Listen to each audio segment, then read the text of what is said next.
Okay. Hello, everyone.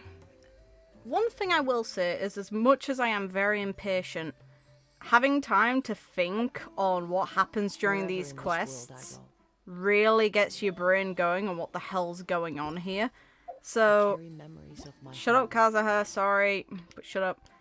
So, this blade, it is the last link I have to the land of my birth. There was some interesting dialogue last time, which really, at the time I just took it as it was, but thinking on it more really made me feel very conflicted on what the hell's actually going on with the god here. Because Kusanali mentioned people hearing old stories about her, but the thing is, Lesser Lord Kusanali, there aren't many stories about her. Very few, and no way to confirm them. So, how would someone have heard stories on her? It's a little weird, and it kind of makes me feel like she's not being wholly honest. I don't think she's deceiving us either, but the only way her little comment there makes sense is if it backtracks on everything else she said. Because, to me, the most logical way for that to make sense is if she is Rukkhadevata. But if she is Rukkhadevata, then the comment about her being the moon and the real sun being long gone makes no sense. Or is referring to some other kind of god or something, and I have no idea who it would be. And then a bunch of other things involving her, because that would mean that the sages either would be aware of it and have abandoned their old god for Scaramouche, which is kind of funny. Or they're unaware of it and unintentionally abandoning their original god. Or this could just be a crack theory and it just is Kusanali and I'm reading too much into it. And hello. I shouldn't have I will have to come off at a point from streaming, but hopefully I can finish this. You mean the village keepers? Oh, let me think. Cyno's fun, I like Cyno, but I've kind of just come to the conclusion of there's absolutely no reason for me to pull him. I'm glad I got the 4 stars, though. When I was eating dinner the other day, I saw one of them by the side of the road, muttering away and eating mushrooms and tree roots. They shouldn't go around eating that kind of stuff.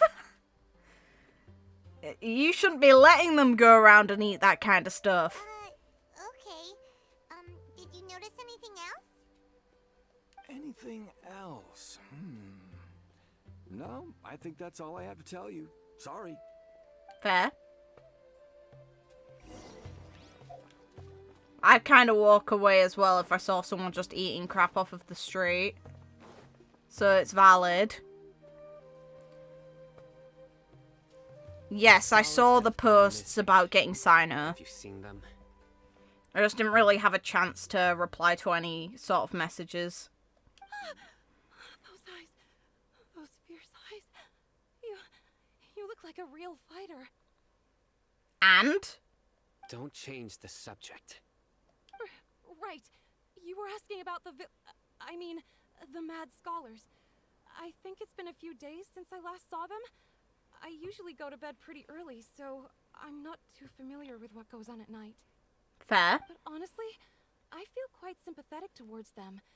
Even though they act a little strange, they've helped me in the past. If it weren't for them, my house would have collapsed long ago. Do you also think Grandpa and the others are good people? Grandpa? Oh, hello there. It's little Isak.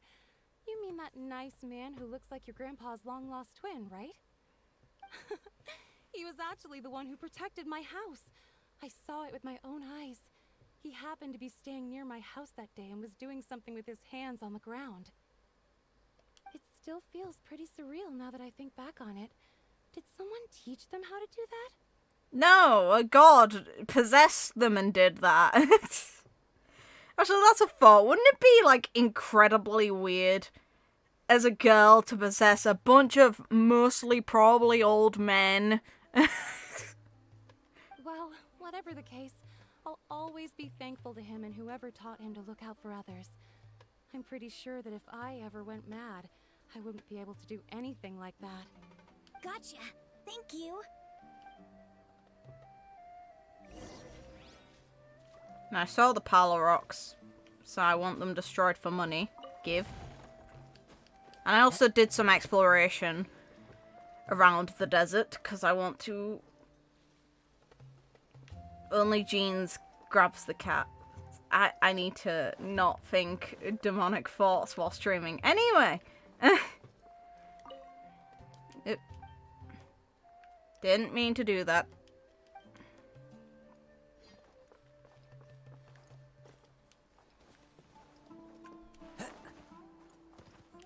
Thanks, Kazuha.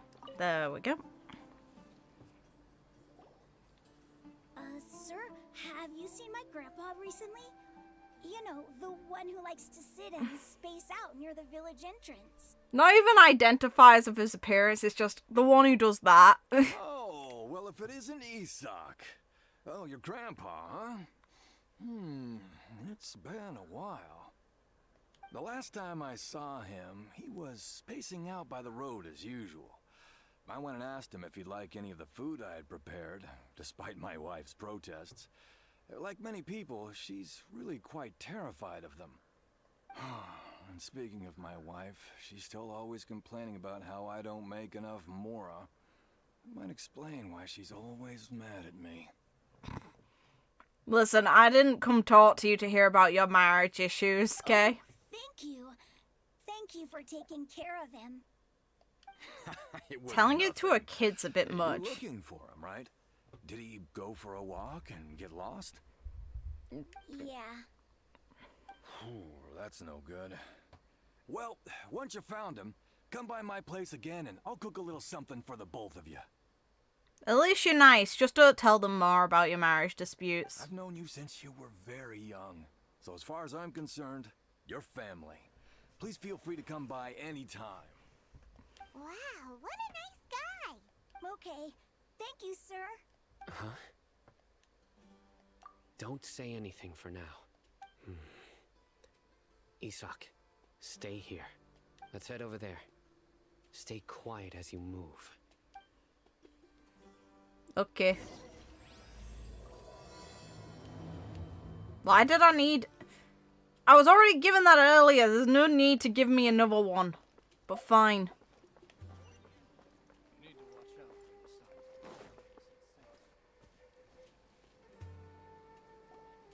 Literally nowhere near. See if you can make out what they're saying. Have you heard? The mighty Scarlet King, the sovereign of our faith, will soon return to this world. I don't think that's how that works. Pretty sure the gods stay dead. That's... Yeah, no, A didn't actually die. She willingly gave her position up to her sister for the Archon War. All the others, they're not coming back. They all dead. Yes, of course I have. The Scarlet King is the one and only true ruler of this land. I've never believed in any other gods. Still, you say he's coming back, but it sure doesn't feel like life's about to change around here anytime soon. What's your proof? Haven't you noticed? The village has been getting more deranged scholars than ever. Delavar was saying that many people also went insane just before the fall of the Scarlet King's civilization in ancient times. Huh. We don't quite know why, but it seems like there's some sort of connection between insanity and the Scarlet King. I don't know if it's a connection for insanity. Could be the forbidden knowledge, though. But then why would that be connected to the god? Is he the one who gave people it, or... Because it doesn't seem like something that Kusanali or Rukkhadevata have any involvement with. So the knowledge had to come from somewhere. Isn't it a sign of the Scarlet King's power that all the mad scholars have disappeared? If you ask me, they must have been chosen as the final sacrifice for the Scarlet King's resurrection. Does this god hate humans? Because then maybe. If he doesn't, then it seems a bit weird for him to want any human sacrifice. But okay. Huh. Now that you say it, that does make some sense. Does this mean our lives are finally going to take a turn for the better? Exactly. Those city folks will get what's coming to them. Why are you blaming them? Not all of them are responsible. They're just living their lives. Now, repeat everything you've just said from the very beginning. Huh? Who are you? Where did you come from? My patience is running thin. You heard what I asked. Oh! Yeah. Bro, this guy's something else. Just look at his eyes. One wrong move, and he's gonna flay us alive. Let's not get on his bad side, okay? I am no match for this guy. Threatening people. It works. Oh, okay, good sir. What is it you would like to know? Thanks for making this easy, Signer. Tell me about the Scarlet King's resurrection. Well, I only know a few things from hearsay. I went for a drink the other day and heard others talking about a rumor that the madmen will disappear and that the Scarlet King will return to this land. I'm not making this up. I swear. Hey, go on. Keep talking. It's true. It's all true, sir. We desert folk have had more than enough of those people at the academia. They keep sending us all their mad scholars and won't let us have a good life. Would you want to live like this if you were in our place? The radicals were even more thrilled than me when they heard the news. We're all praying for the Scarlet King's speedy return. Delavar also said that once the Scarlet King returns to our side, it's only a matter of time before we conquer the land on the other side of the wall. They're all willing to serve under the Scarlet King and fight for a share of the glory. I don't know if Nahida would just, like, if she was able to do anything right now because we know she's been caught.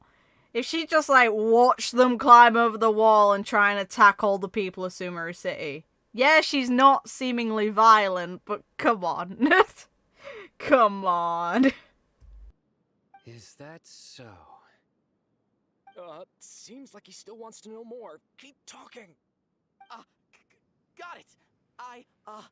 At first, I told myself it was just the drink talking, but then all the mad scholars vanished without a trace, just as the rumors said. Please don't beat me up just for mentioning these rumors. If I'm guilty, then everyone else around here is also guilty. I'm just saying what the others said. The people here really like the Scarlet King, but dislike the Dendro Archon. Where is this radical person you talked about? I haven't run into him over the past few days, so he probably hasn't been around the village. What about you, man? Have you seen him at all? No, not at all. We wouldn't dare lie to you. He's really not here right now. Sounds like you're not too close with the radicals. No, of course not. All we know are their names. I have many ways to stop you from talking. And many others to stop you from sending warning messages. So you'd best just stay home and hope I don't hear of you trying to contact anybody. Don't do anything until I've gotten to the bottom of this. Try something foolish, and even Candace won't be able to protect you. On personality alone, I want to pull for this guy, but logically for my account, he's a really easy skip. Yes, got it. We'll do just as you say. Damn it. That scared Paimon half to death. Sino is pretty terrifying. He didn't try to reassure us at all. It's like he's used to hearing that. Oh, Paimon bets lots of people have told him that before. I heard that. Sorry. It's part of being a Matra. The rumor we heard just now seems like a strong lead. But we need to check a few more places. Very well. Isaac! I'm here. Where's your grandpa's house? Well, I can take you there. Just follow me.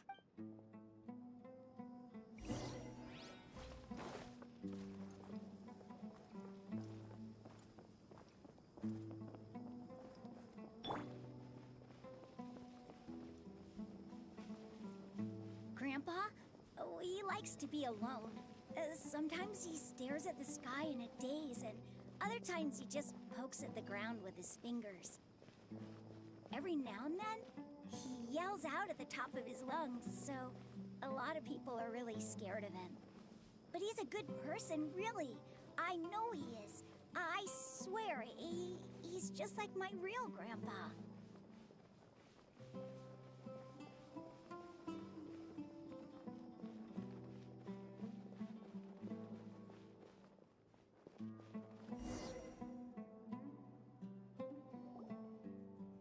This is where Grandpa usually stays. There sure isn't much here. No. Incense? Please don't say it's the same one as before. But are you okay? Are you getting dizzy or need to lie down? Didn't the traveler get basically made to cope with that so they don't pass There's a out scent everywhere? that you can sense, but I can't.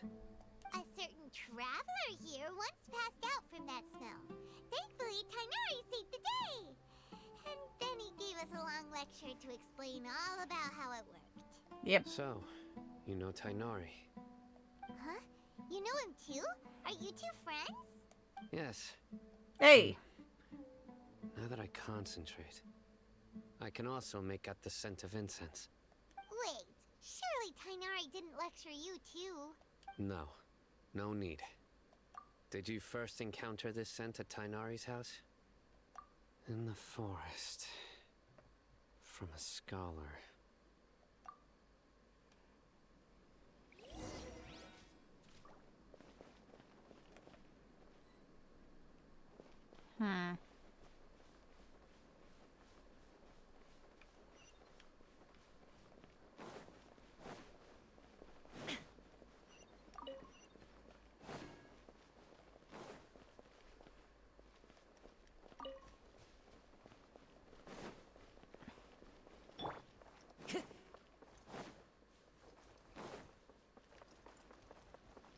Do I have to stay around the child?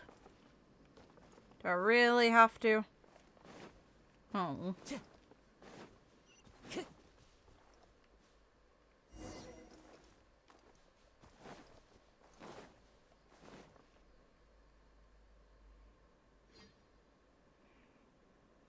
Yeah, I can hear it in the voice. It is definitely the same VA. And if it's not, then they got the equivalent. What are you looking for, Sino? Here it is. Take a look right here. Paimon doesn't see anything. Although the traces have been completely buried in the sand, there are footprints here, from the size and shape. They belong to an adult male. This pattern is a common one from this area. Local shoes. This was probably someone from the village. The scent is quite faint, but still extant. The footprints head in the direction of the door. So he's got bullshit senses, okay. But who would come looking for Grandpa? He doesn't have any friends. We'd have to ask whoever lured him away with the incense. Huh? So you can lure someone away with just a scent? Hey, what's wrong with liking good food? Everyone's got something they love in life. Exactly. Most scholars are fond of incense, since the smell supposedly helps them clear their minds and discover new knowledge. Even deep within the clutches of madness, they still yearn for their knowledge-seeking days, and will follow the scent whenever it presents itself. No, Grandpa.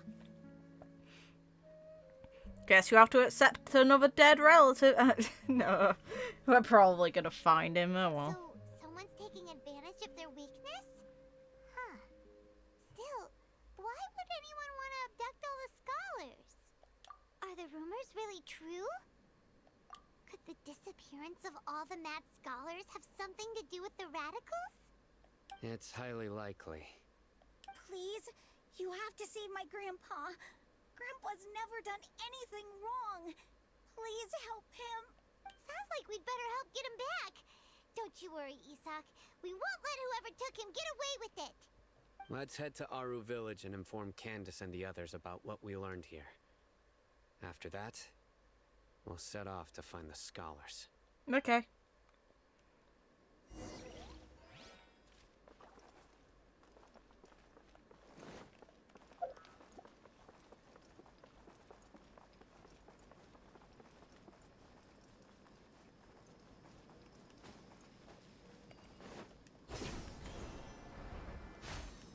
follow the wind.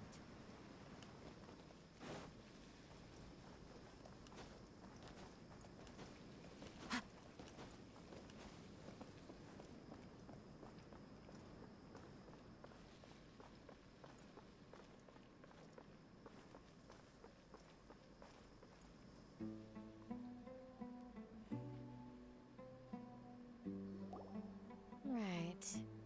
The darker fabric definitely looks a lot better. That'd be my choice, too. We're back, Candace! We've got a lot to tell you. Talking about fashion, girls, alright? Ah, welcome back. Sounds like everyone's friends already. Oh, Dia's here too! You bet. So, everything goes smoothly? Reasonably. Alhaitham didn't go with you? No. We haven't seen him at all. Huh. I saw him around the village entrance earlier and figured he was investigating with you. I guess he must have gone off on his own. Not a shock. Did you find out anything useful? Yeah, someone's abducting scholars, I guess. Well, that's anything you I can see. do anything with. So someone used a kind of incense to lead the exiled scholars away from the village.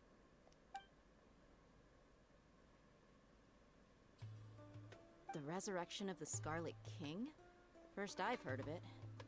Far as I know, the kind of incense you just mentioned is only popular beyond the wall. Scholars are fond of it, but as you can see, there aren't many scholars still studying around these parts. No seller would be able to make a profit here. Not to mention, making incense is a labor-intensive process.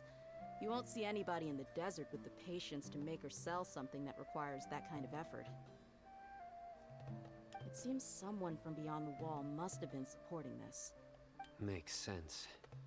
So what should we do then? Do we go back to the academia and search for leads there? Did you forget we're fugitives that are wanted? If it was any Again? other day, that would be your next logical step. But today, you've got me on your team, so you get an extra tip. This is the second time we've been a fugitive of a nation. God damn it.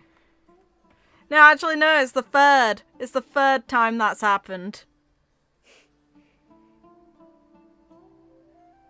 Technically the third, but for Inazuma, we were a fugitive the entire time. Really. Didn't you say that the villager got his news from the tavern? Well, I also like to drink at the tavern, so I know a thing or two about these radicals he mentioned. If Paimon remembers correctly, the leader of the radicals is some guy called Delavar. Ah, yeah. Delavar, the scar-riddled bandit, Engur, the wide-eyed butcher, and Jabari, the duck-tailed bearded crook. The whole lot of them are known around these parts. Yes, we've heard them before. These guys have one thing in common, and that's being broke. The rougher life gets, the more they want to believe in the Scarlet King. Way they see it, the Scarlet King's resurrection is their only chance at overthrowing the academia. Throwing all of Sumeru into chaos is the only way to change the way of life here in the desert. Anyway, that's my guess why they've chosen to become radicals. Tia, you're amazing! You really know this place inside and out. Yeah, we're being listened to. No merc can afford to slack off on gathering intelligence. Every more I've spent in the tavern has been a valuable investment. At least someone notices that isn't us for once. Like, Dia's What's actually that? caught on to us being eavesdropped Now, on. hold on, you're staying right here, Sino. Ha! Why? Aru Village is not a big place. Outsiders stand out here like a sore thumb. I'd bet word about you has already gotten out. The desert is unforgiving, so the way of life here is also a lot tougher than on the outside of the wall. You survive on making connections out here. Compared to you, mercs like me are just third-rate amateurs. I've got no actual fighting skills to speak of. But that also makes it a whole lot easier for me to gain the locals' trust. I need to go around and ask some questions, but it'll be difficult if you're with me. Fine. Good, then we've got a plan. The Traveler and Paimon will go to Caravan Rebot with me, and we'll try our best to figure out where the Mad Scholars have been taken. Sino, you'll have to stay in the village and continue investigating on your own. Alright, sounds like a plan.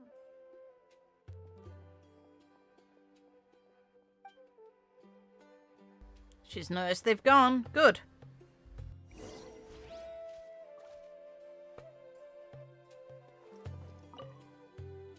Sino, please don't take offense. I'm sure Dia just wants to help everyone solve their problem as quickly as possible. That's why she can be so straightforward at times. I don't mind.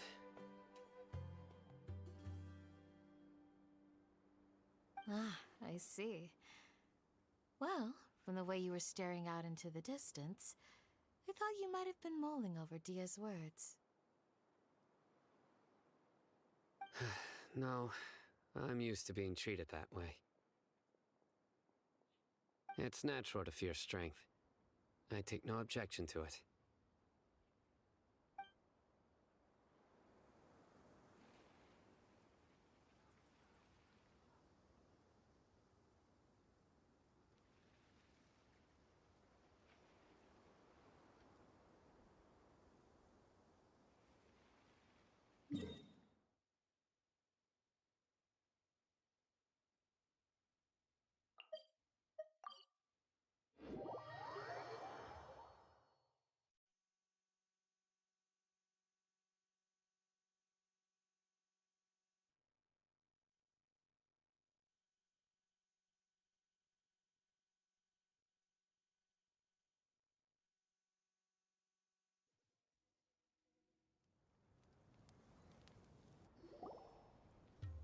Well, here we are again.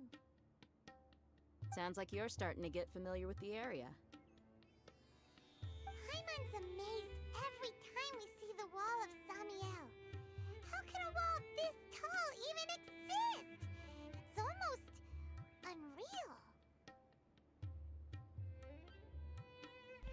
Paimon, did you forget, like, the giant fucking gorge that A made by slicing a sword down on a snake? And the giant snake corpse that's cut in half as a result of her doing that? I know what you mean. I had the same question every time I walked this way when I was a kid. Also, why is this high wall here? And can a wall really block sandstorms?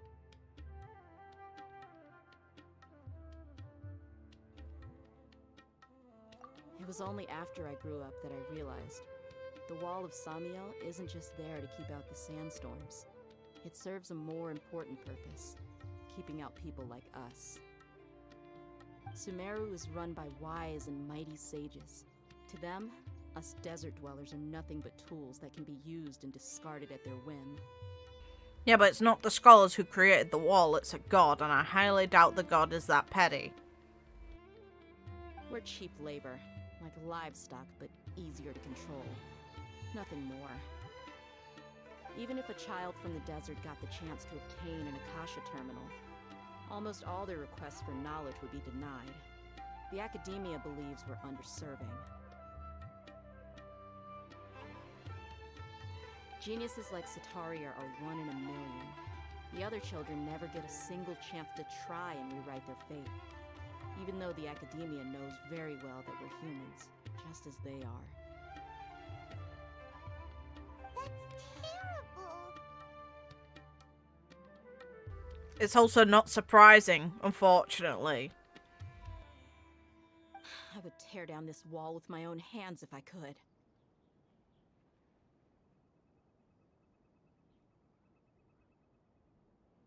Hey, Dia. You're not thinking about doing anything scary, are you? No, not at all. This place just gets me thinking, that's all.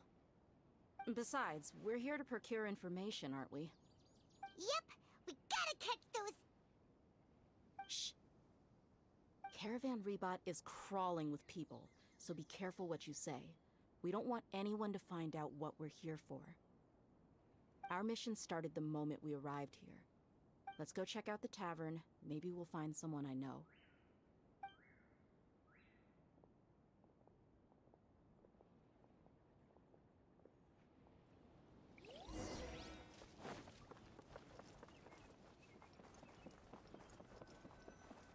Time to go. Just our luck. None of them are here today. You mean, you don't see anyone you know? Dia, is that you? What a coincidence. You here for a drink too? Zaki. Finally, a friendly face. Oh, and who do you have with you here? Guests from another land? Hello, hello. I'm Zaki. Dia's, how would you put it? Drinking buddy? We've had drinks together a few times. You could say we go back a ways. Anyway, as far as my friends here, they aren't too shabby, are they? You rarely see any Outlanders so friendly and respectful nowadays. Absolutely. Much better than those people on the other side of the wall. So, Dia, are you looking for someone? Yeah. Have you seen Engur, Delavar, or Jabari recently? Of course I have. Matter of fact, we were all here drinking together just a few days ago. I've got a spice trading deal from another nation. I thought maybe Delavar and his friends might be interested. Know where I could find him?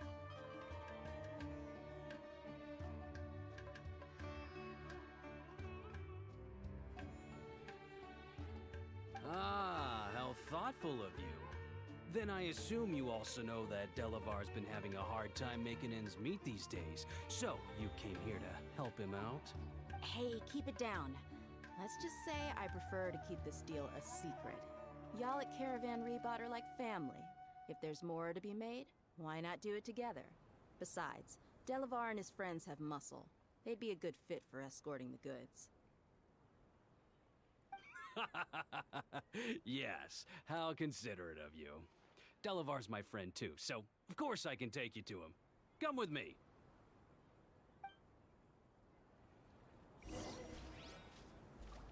Sure, that's what's going on here.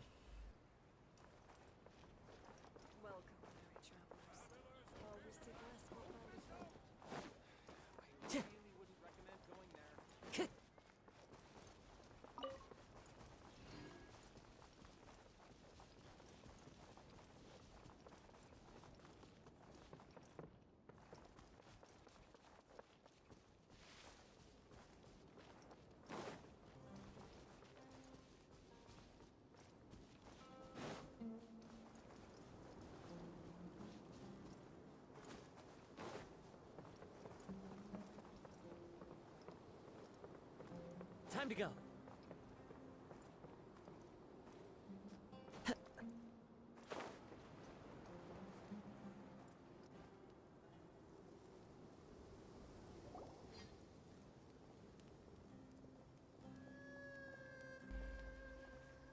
we there yet? Yep, this is the place. This place is practically deserted. What are they doing in a place like this?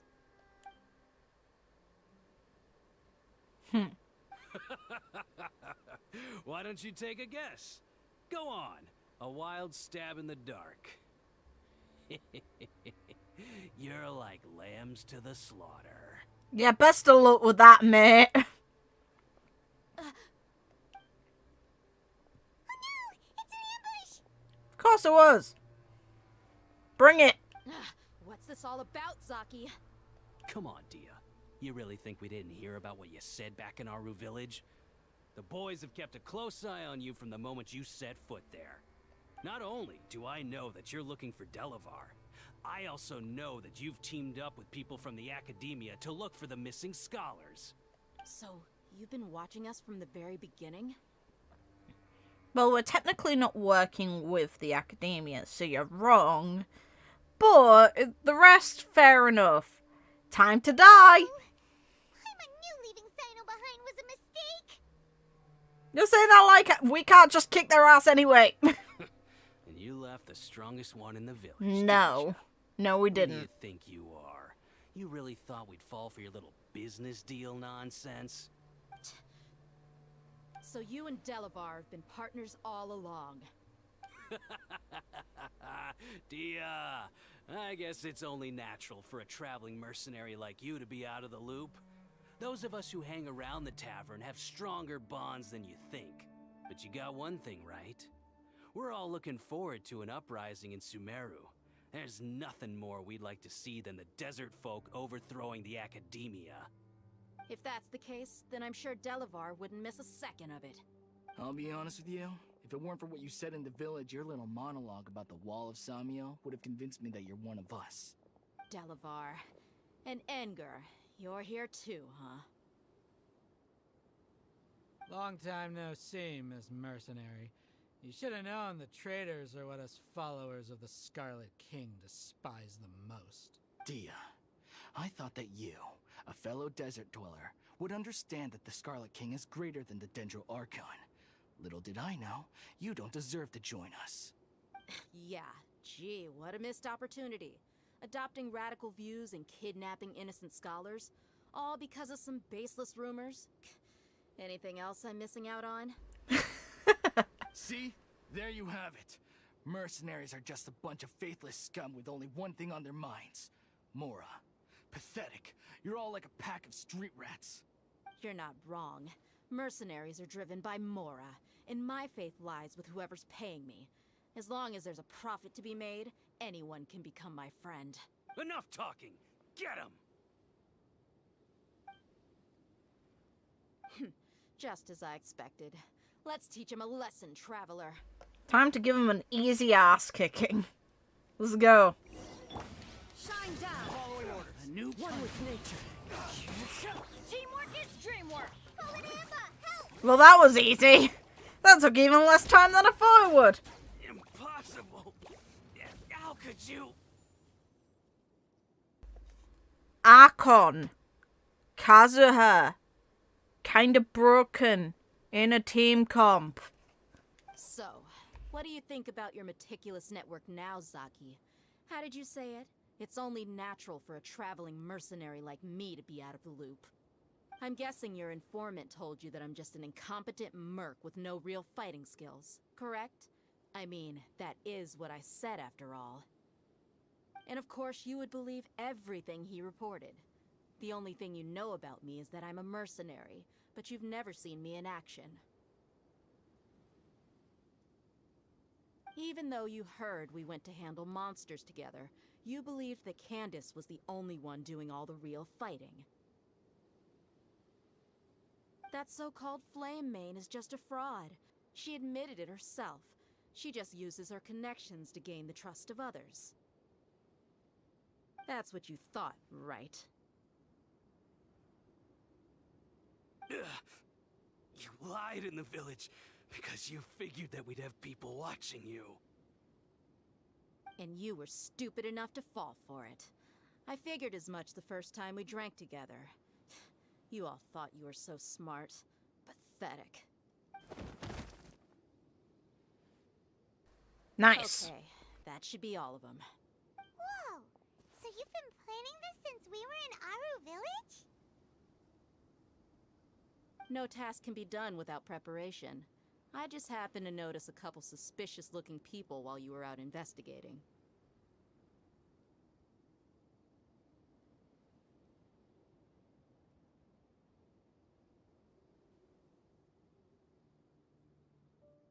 Oh, but instead of catching them right away, you let them report back. Those two who were snooping around were just a couple small fries. If we want to get the real catch, we have to be patient and give it some time. Oh, you mean the funny name she mentioned back in Uncle Ampu's house? The wide-eyed butcher, scar-riddled bandit, Paimon can't remember them all. That's just a bunch of drunk talk. Engar and Delavar like to talk themselves up when they're drinking. Engar, the wide-eyed butcher, and Delavar, the scar-riddled bandit, are the nicknames they came up with for themselves. Alcohol has a way of making people share what they really think. So Engar and Delavar are always rambling in the tavern about how the Scarlet King is a superior deity. What about Zaki? He's just a numbskull who fell right into our trap. Zaki was probably the best hidden of them all. My initial plan was to find Delavar first, and then try to track him down. That's what you wanted to ask when we were at Uncle Anpu's house, right? Jabari is one of the villagers you talked to. You know, the one who wanted to treat Isak and his grandpa to some food. Wait, so he's a radical too? No, he isn't. I just needed to tack on a random villager name to make the eavesdropper think that I was making some wild guesses based on my impressions. Wow, what a genius idea! Well, that's an expert mercenary for ya. Ah, you're too kind. It was straight from the usual playbook, if I'm honest. So, that thing you were saying before, is it really true? About what? About how mercenaries only care about Mora, and that anyone's a friend as long as there's a profit. Does that bother you? It can be true. What makes you so sure? Yep. Dia, do you dislike the Dendro Archon like the other desert folk? You two are pretty sharp. No, I don't have anything against the Dendro Archon. I've heard a lot of nice things about the Lesser Lord from Dunyarzad. I can understand her devotion and gratitude. No. Dunyarzad's just an ordinary person. There's no way a god would be so involved in the lives of everyday people, unless they were truly compassionate. I've begun to realize that the sages are behind everything that's happened recently. The radicals' blind belief in the Scarlet King, making the Dendro Archon out to be an enemy. It's all the Academia's trickery. Yep. But I see through it all. And unlike them, I can never be hostile towards anyone who's never done anything wrong. That's poor subtitling. Anyway. Anyway, looks like we're done with business here. Traveler, lend me a hand. Let's tie him up and bring him to the village. Sweet. Have fun, guys. We're gonna kick you while you're down.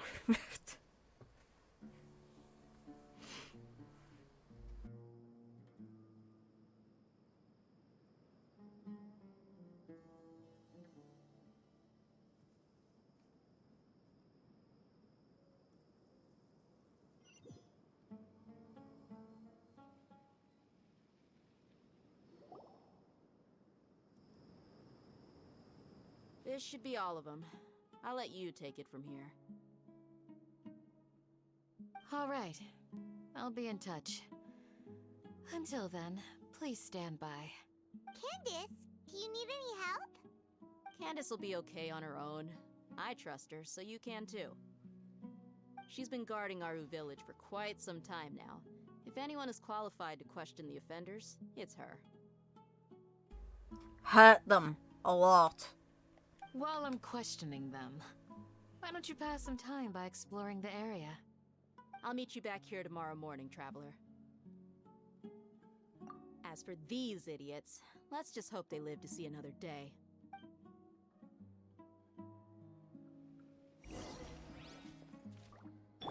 You heard the question. Now answer me.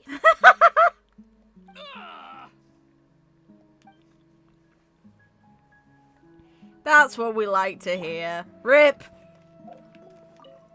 Candace is an expert at dealing with people like this. All we have to do is wait for her word. She's an expert of dealing with people like this, and we hear them being put through pain on the other end of the door. Thanks, game. Entertainment.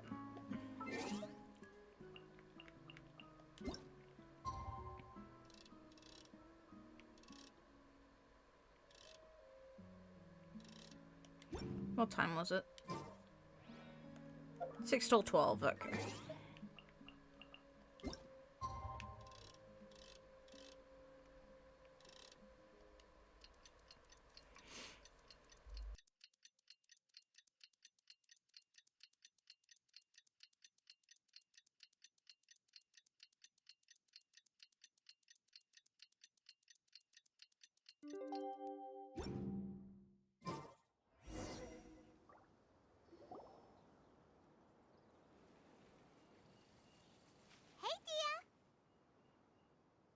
Right on time.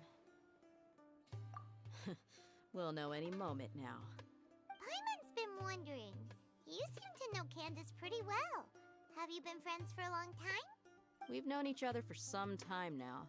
She's a pretty interesting person. Even though she's an extremely strong warrior, she never misuses her powers against others. Oh, Paimon knows what you mean. Like a lot of martial artists say, never take the fight outside the ring. Yep, I guess you can put it that way. It takes strong convictions to be as dedicated as she is, and shoulder that kind of responsibility. Us mercs, on the other hand, we pretty much live from one day to the next. Well, Paimon thinks you're great too. Really? Thanks for that. Oh, hi, boy. Oh, Sino's here, and he's pretty early too. Yes, I was here yesterday to help out a little. Were you helping with the torture behind the door? To help out? By doing what? Sharing some interrogation techniques. Yes, he was!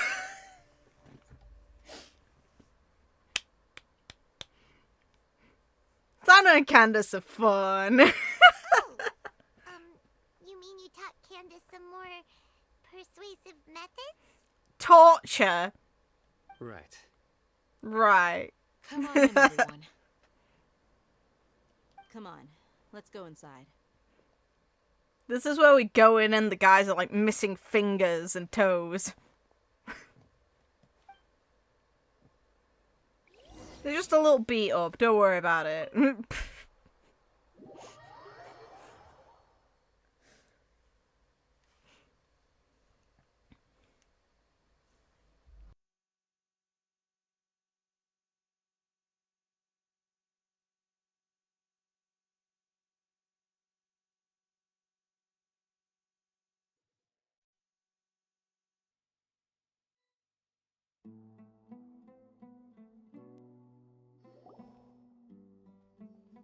Candace, where?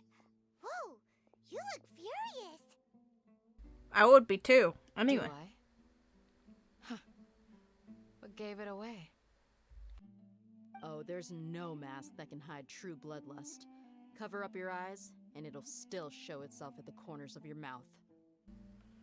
Bloodlust. Perhaps I need to work on my composure. Still, it's perfectly understandable why I'm angry. I'm sure everyone present would agree. Yes, ma'am. The fear of God has been put into them. Good! Please, don't beat us anymore. We're gonna die. Well, looks like Sino taught her well. Now she's just as terrifying as he is.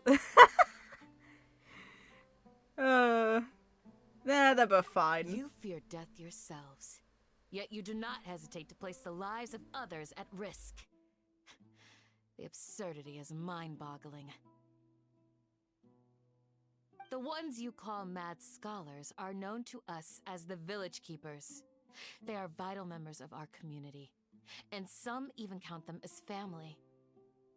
You come here to my village, and you treat my people as nothing more than stepping stones towards your goal. Tell me, what would you do to you in my position? Mercy! Please have mercy! No, that's not fun. You've made your bed. We may both be desert dwellers, but there is one thing that I understand better than you. The resurrection of the Scarlet King will only result in war. And war serves no one. The people of Aru Village care little about which god is in power. Life may be tough and tiring, but we wish to preserve our way of life. A war would only cause us to lose all that we have. And that is not a responsibility that you can afford to shoulder. We understand. We're sorry. I'll tell you everything I know. Please, just let us go. I'm listening. You might not believe this, but it wasn't us who came up with this idea. Someone was spreading rumors in the tavern. That's how we ended up hearing about the Scarlet King's resurrection. Some Mystery Man told us that mad scholars will make the perfect sacrifice to usher in the Scarlet King's resurrection. They give their lives, and we can get anything we wish for. They're called village keepers. Slip up again, and you'll regret it. Yes, sorry. It was all that Mystery Man's doing. He told us to spread word about the Scarlet King's resurrection and talked us into helping him. In return, he said he'll help facilitate the resurrection process. I'm not sure. So, currently, Kunikuzushi / Scaramouche is being made into a god. We know that his influence forced...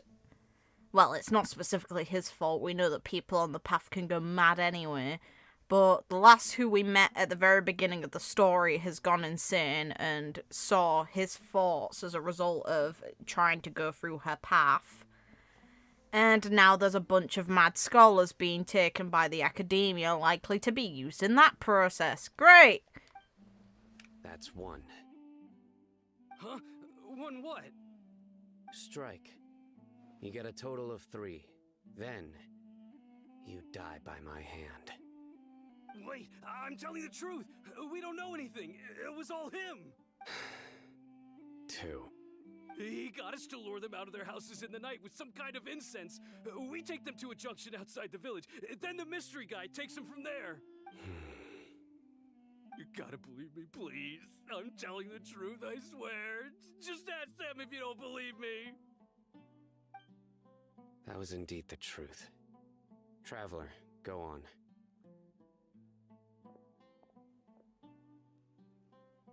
You have to believe me.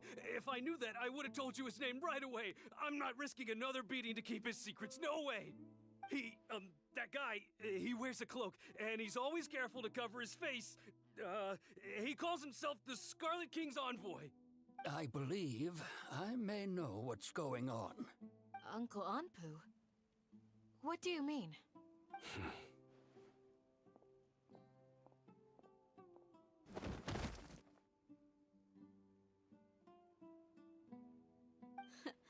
Smooth.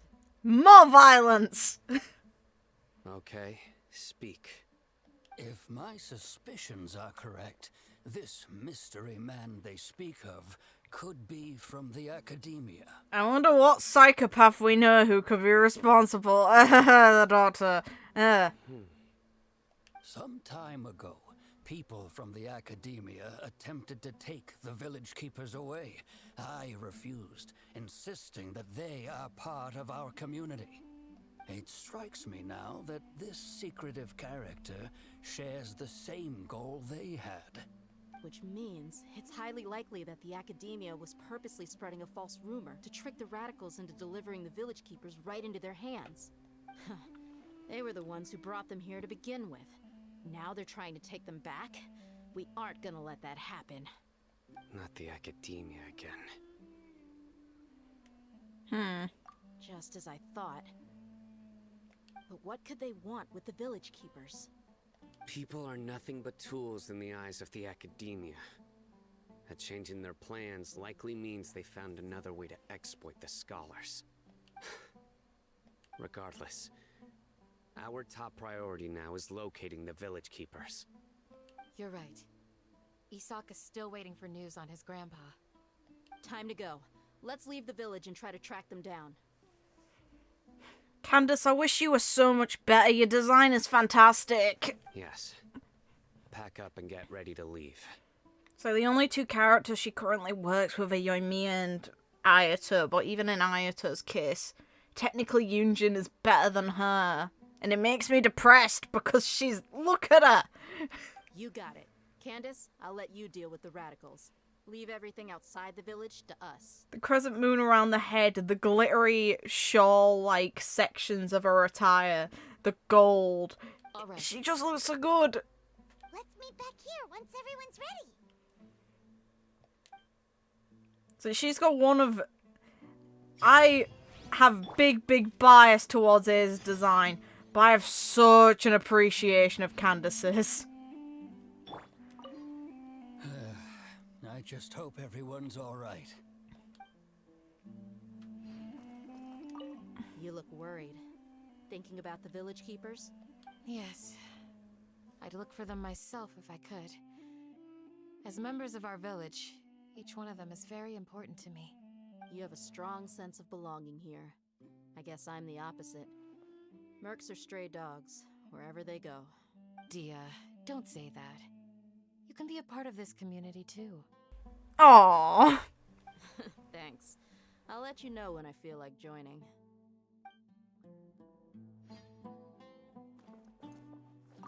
What scheme is the Academia brewing now?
Oh, you're getting involved again. Sweet. Whoa! Where did you come from? He was just sat there. Leave him alone. As you can see, I am merely sitting here and reviewing what we have deduced thus far. You were gone for ages, and now you're suddenly sitting here musing to yourself? Where have you been anyway? Hey, what's with the silence? You never think things through before asking questions. I'm giving you some time to make up for that. Paimon's so mad! Paimon's gonna give you an ugly nickname!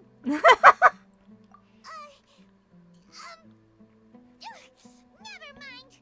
Paimon's got nothing. There's just nothing super obvious to pick with this guy. It makes it so hard. Well, you've heard nothing to suggest I left this whole time. So clearly, I stayed in the village to investigate. Anyway, you plan to leave Aru village and keep searching for the truth of this matter, yes? Yes. Yep. We're not gonna find out anything more by staying here, so we thought that we might as well take the search elsewhere.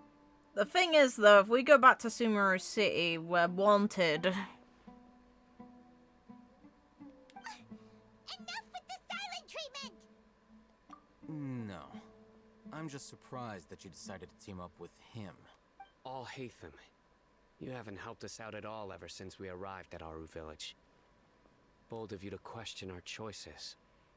Valid! Yeah, you're all talk. While you were investigating, I had my own work to do, which I've now finished. Really? Paimon doesn't believe you. To be honest, we aren't really a team, so I have no obligation to inform you of my whereabouts. Not to mention that going separate ways allowed me to find some important information that you all had missed. Which is... make yourself useful. Huh? Right here in the village? Correct. What did you learn? I'm going to take you to someone. But, before that, you need to understand where she's coming from. What does that mean?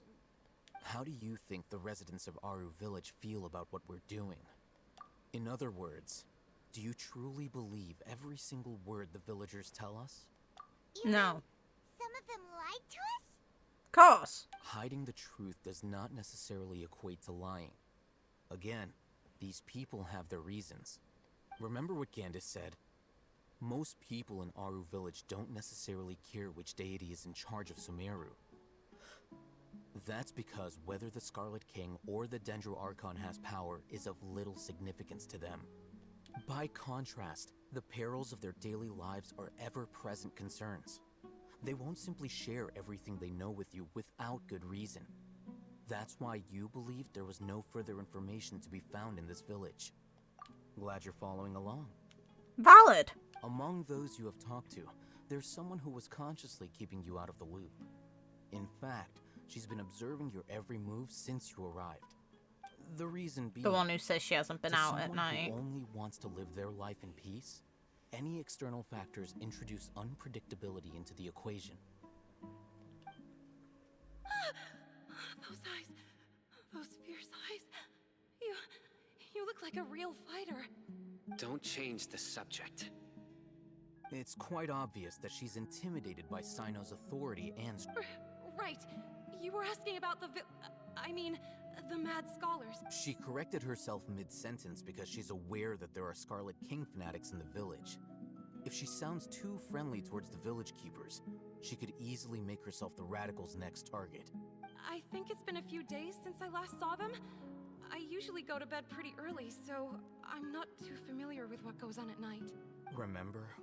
She made a point of denying her involvement in anything that occurs at night. Yes. But honestly, I feel quite sympathetic towards them. Even though they act a little strange, they've helped me in the past. If it weren't for them, my house would have collapsed long ago. After speaking to the village chief, it became clear that the village keepers had protected Aru village at night. In other words, the young miss was very much awake during that time. Then why would she lie?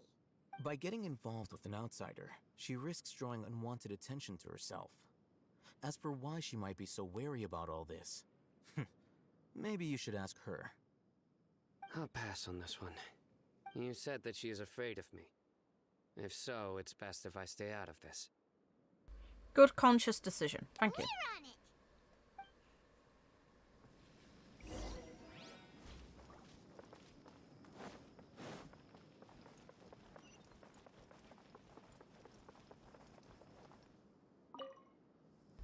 Peekaboo. Lel's in your house. Miss Shawnee, as we discussed earlier, I've brought someone with me. Mr. Alhaitham, I'm aware of where you stand, but how can I make sure that your friends think the same as you? Huh? What do you mean? We need to clarify our stance or something? Go ahead and talk to her.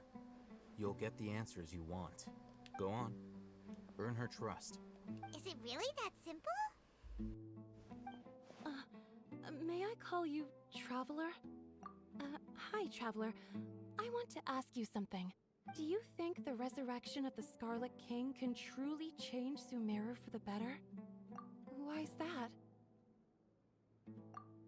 That's very similar to what Miss Candace says. I know you two are friends. That's why I'm willing to talk to you, even though I do have some reservations. Before, I wouldn't even have the courage to ask something like this. Traveler, do you believe our lives will get better? Do we really have to tell her no? It's like, that takes a lot. It's like, where you live is actively trying to kill you. It takes a lot of work. Yeah, we came here from another nation, so it isn't wrong of you to be weary. And we aren't really residents of any one nation. But even so, we've met lots of people from different places, and we've always fought for what we believed in. We have friends in Sumeru, and we want to help them. That's why we decided to stay here for a while.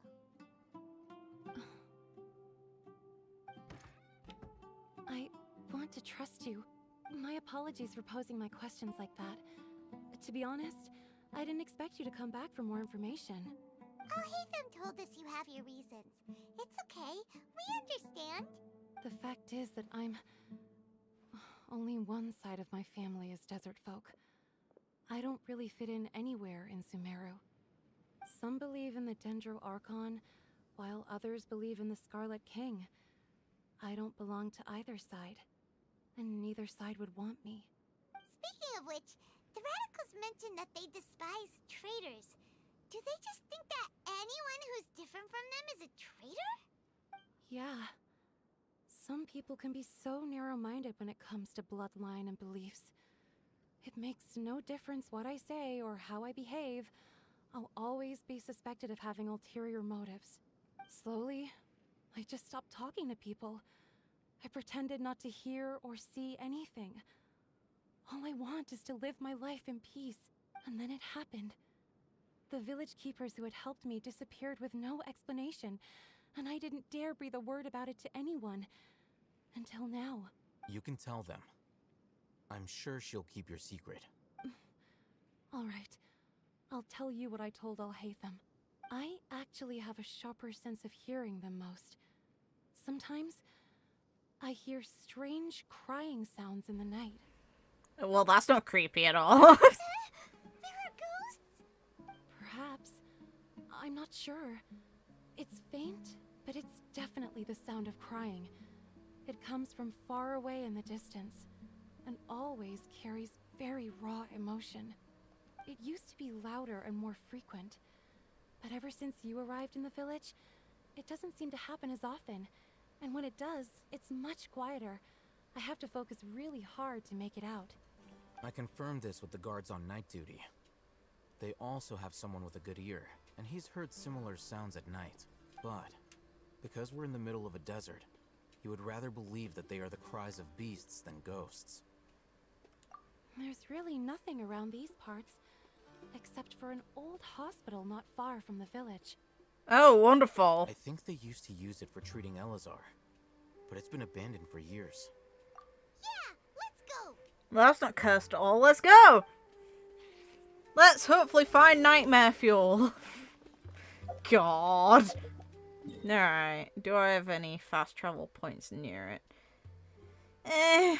Not really, but fine. This is up on a ledge, I'm pretty sure. So I can at least glide down to it.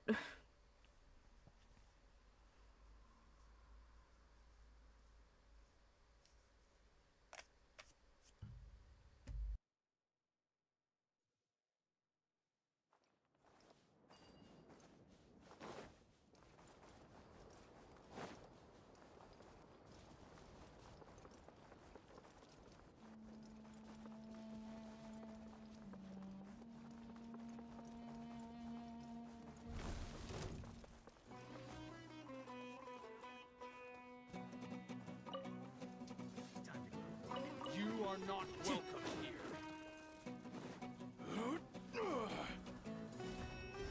Time to go. Nice try, assholes.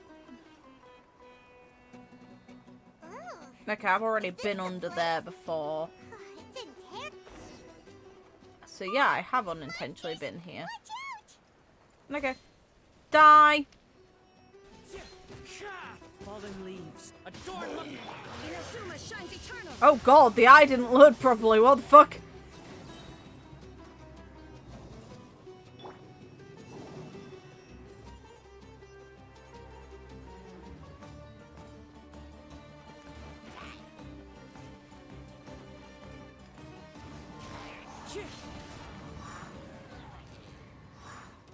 Any more? Oh, hi. Nope. Everybody stand. Torn to oblivion. There we go. Murder. They were easier to deal with than Paimon had expected. Super strong bandits? Or monsters taller than buildings dropping out of the sky? Or, something like that. Pretty sure that second one you described is bloody Drakengard. But hey! Well, technically Nia, but hey. You look super serious. We gotta stay on our A game too. This is the one.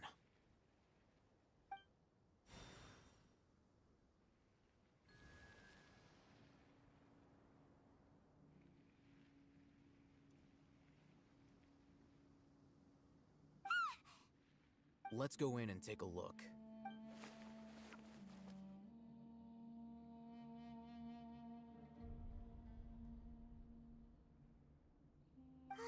Hey, Alhaitham, we haven't found Squad.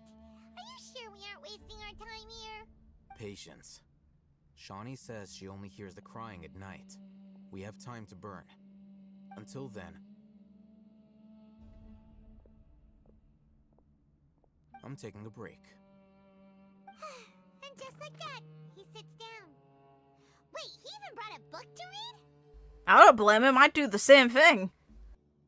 What are you reading? Let Paimon see. Okay, sure.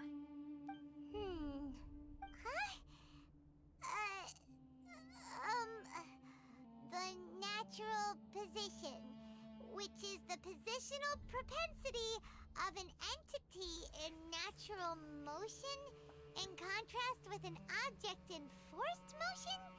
Huh? When free from external influences, every entity displays the tendency to follow its natural trajectory? Paimon, it's okay. You don't need to read this. So, you got that? No, she didn't. Oh, Paimon gives up. You keep reading your book. See ya. How is he so relaxed? Look at him, reading an impossible book in a creepy place like this. Hey, Paimon's your Tibet travel guide. Paimon knows plenty of useful stuff already. And anyway, is that Paimon's fault that the books people read in Sumeru are so complicated?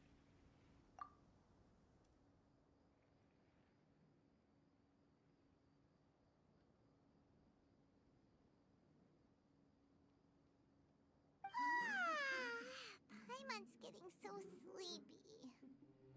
You will be sleepy when we hear the creepy crying in the night. And hello. Huh? What was that sound? There it is. It's coming from that direction.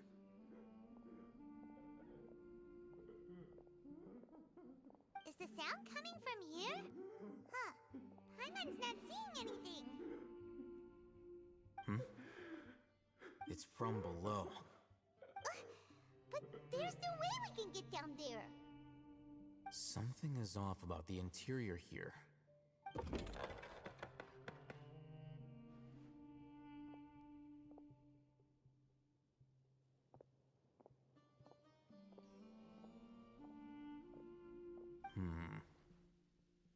As I thought, there's a hidden structure.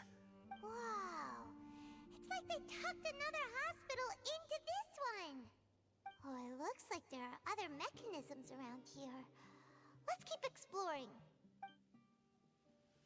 Let's find something cursed. Got it.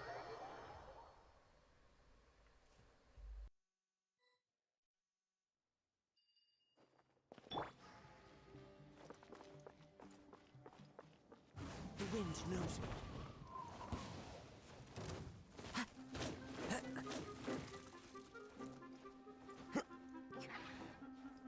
That hurt!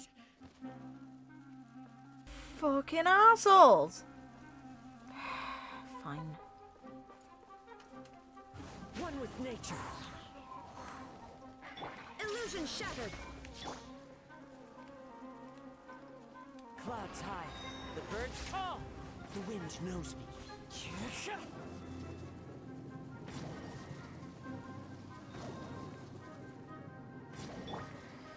Now you shall perish. One with nature.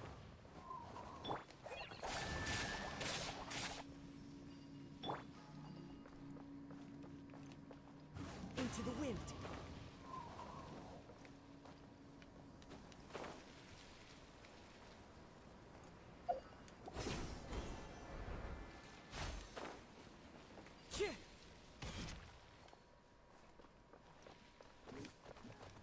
One with nature.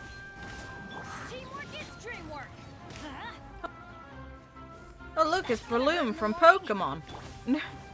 Die. Just like we rehearsed. Shine down. One with nature.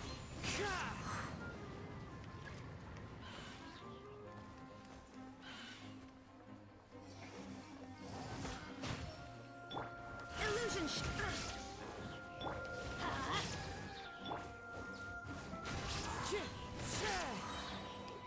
with wind and cloud.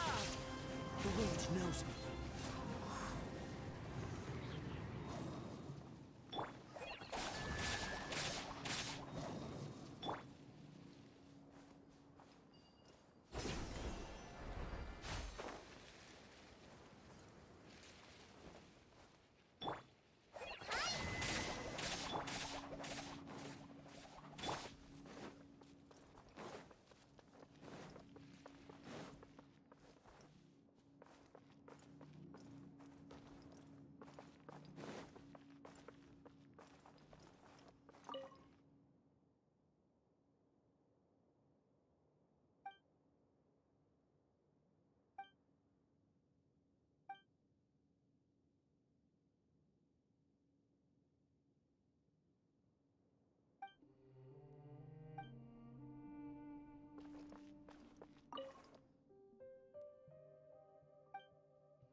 That's a glitch on the wall, with one of the documents overlapping.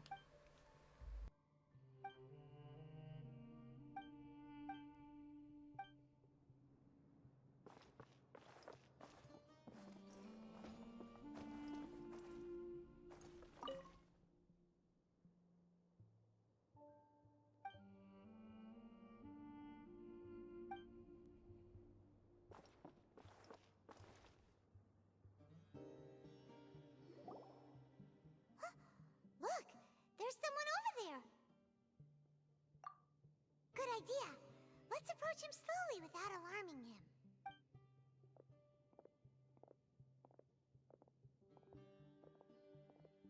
Wait.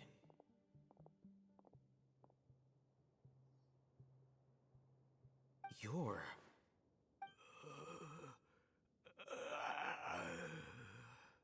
He can't speak, and his eyes are unfocused. But he looks too young to be anyone's grandfather. Also, why is he the only one here? Didn't expect to see him here. You know him? He's Razak, a senior of mine at the Academia. He's a scholar too?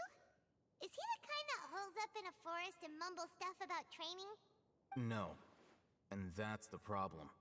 Razak was never involved in any of those things. He never trained in the forest, let alone reach Satyavada life. Leaving that question aside for the moment, him being here alone means that we might be too late. Looks like they've already taken everyone away. For whatever reason, they left Razak here. Perhaps they simply didn't have time to come back for him. There are drag marks on the ground. They're clearer by the doorway. Someone was forcefully drawing a cart that was loaded with something heavy. Loaded with people? That is one possibility. It looks like they were in a hurry, as if they were afraid of being caught. In their haste, they failed to notice Razak hiding in a corner. The symptoms are identical. Looks like we found living proof. Huh? Why do you say that? Allow me to jog your memory. Recall your time at Port Ormos. Don't you think his symptoms look familiar? Divine knowledge.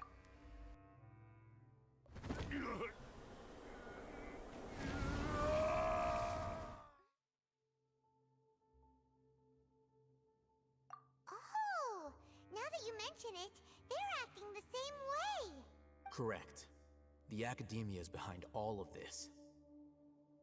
It isn't difficult to deduce their rationale. First, the Academia spread a false rumor of the Scarlet King's resurrection, emphasizing the role of the village keepers, the mad scholars who were exiled to Aru village.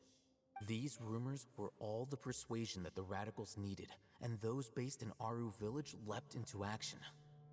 Unbeknownst to them, of course, through rounding up the scholars, they were actually helping the Academia. As well as being able to exploit the radicals for their own ends, this scheme has one further advantage to the Academia. All the risks and responsibilities are offloaded onto the Scarlet King's followers. Life for the Desert Dwellers has been brutal ever since the Scarlet King's death all those years ago. Beneath the surface, feelings of desperation are widespread. Many would give everything they have for the prospect of something better. Anyone looking to exploit that for their own ends simply needs to make a few empty promises. Even if complications arise, people will see that those involved are all followers of the Scarlet King and look for no further explanation than differences of belief. A deep-seated mistrust of the desert and everyone in it by the rest of Sumeru will make sure of that. The notion of an academia plot wouldn't even cross their minds. It may seem like a simple strategy, but it is able to work wonders under Sumeru's current circumstances. Oh, that makes a lot of sense. It's in line with the village chief's theory, too. But there's still one very important question. Wasn't it the Academia that brought the scholars to Aru Village in the first place? Why does it want them back now? Throughout this process, one thing has changed. The scholars' identity. First, they were scholars. Then, they became lunatics. After that, they were exiles. And finally, they become missing persons.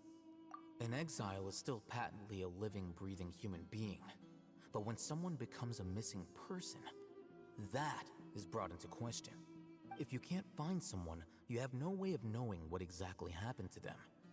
That makes missing people an ideal resource. Resource? For what One possibility is that the information in their brains could be extracted into knowledge capsules. Extracted? You mean canned knowledge comes from people's brains? With the technology of the Sumeru Academia, it's entirely possible. Perhaps the process caused them great suffering, which is why they cry out in the dead of night, when no one is watching them. So, the human brain... Nope, nah, Paimon doesn't want to think about this. I'm the Academia's scribe, after all. I'm familiar with their projects.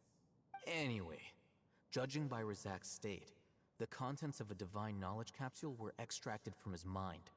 But something went wrong in the process. Or perhaps his curiosity got the better of him, and he used such a capsule for himself. Paimon's a little confused. Can they just use anyone's brain?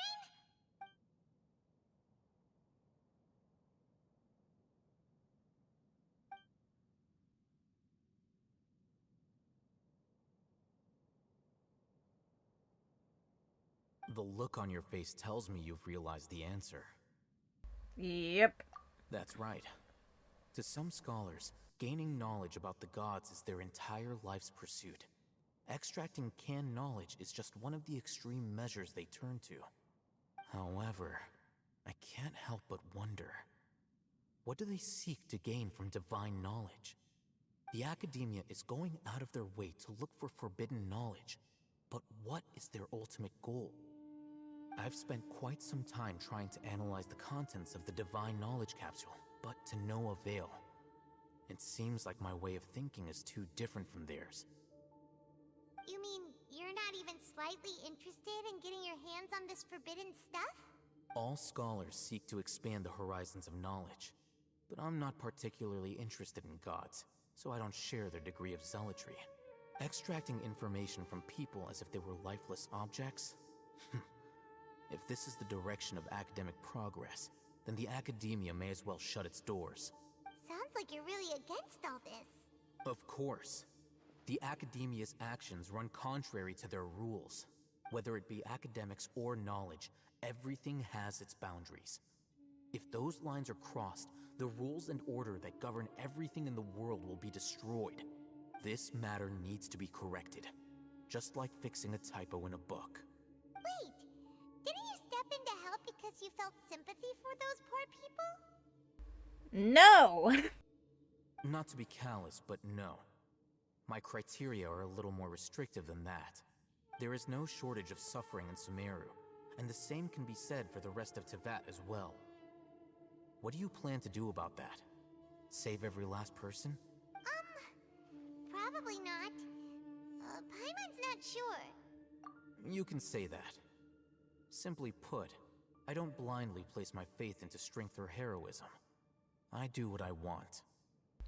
Realistic, fair enough. The Divine Knowledge Capsule is something I want to investigate in full. That doesn't mean I'm willing to take action for the sake of a few strangers.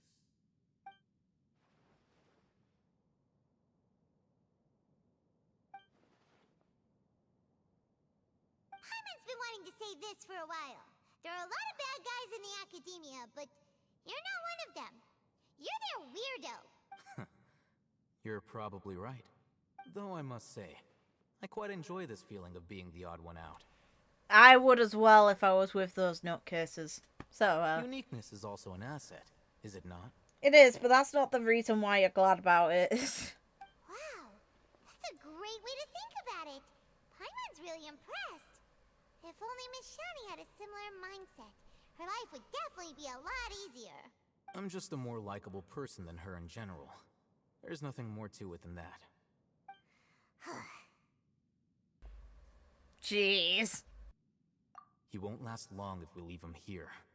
Let's take him with us. We'll work out our next step after we return to Aru Village.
Oh, okay.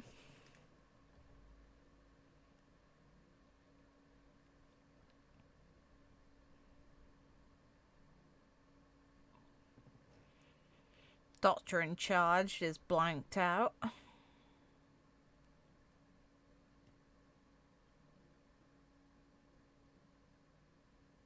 So I'd presume that at least one of these doctors is likely the doctor that is present currently in the Fatui.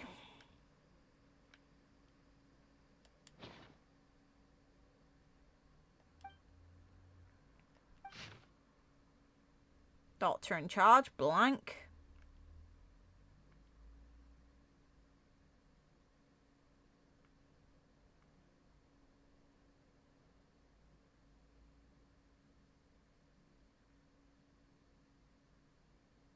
Seems inhumane.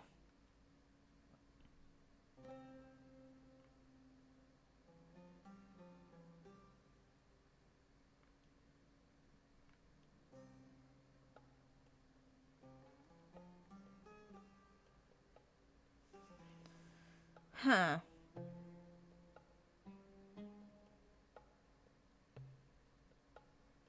Tended to attribute the disease to unverifiable divine punishment.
We're back! Hi. You must be tired. You should rest and take some water. There's melon on the counter. What's the situation? Well, we found someone sick. Who's this? Unfortunately, somebody who's too young to take on the role of Isak's grandfather. Oof. Nevertheless, he's one of the people we're trying to find.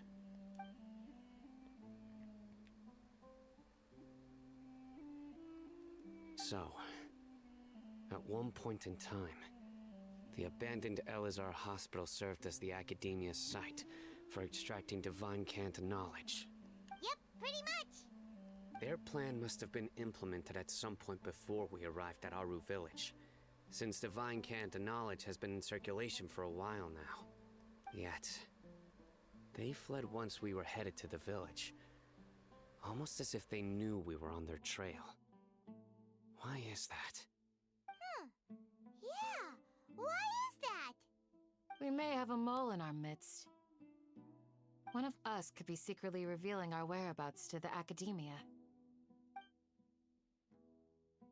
Huh? Are our friendships that shallow? Kinda, yeah. Looks like none of you have realized wherein lies the issue.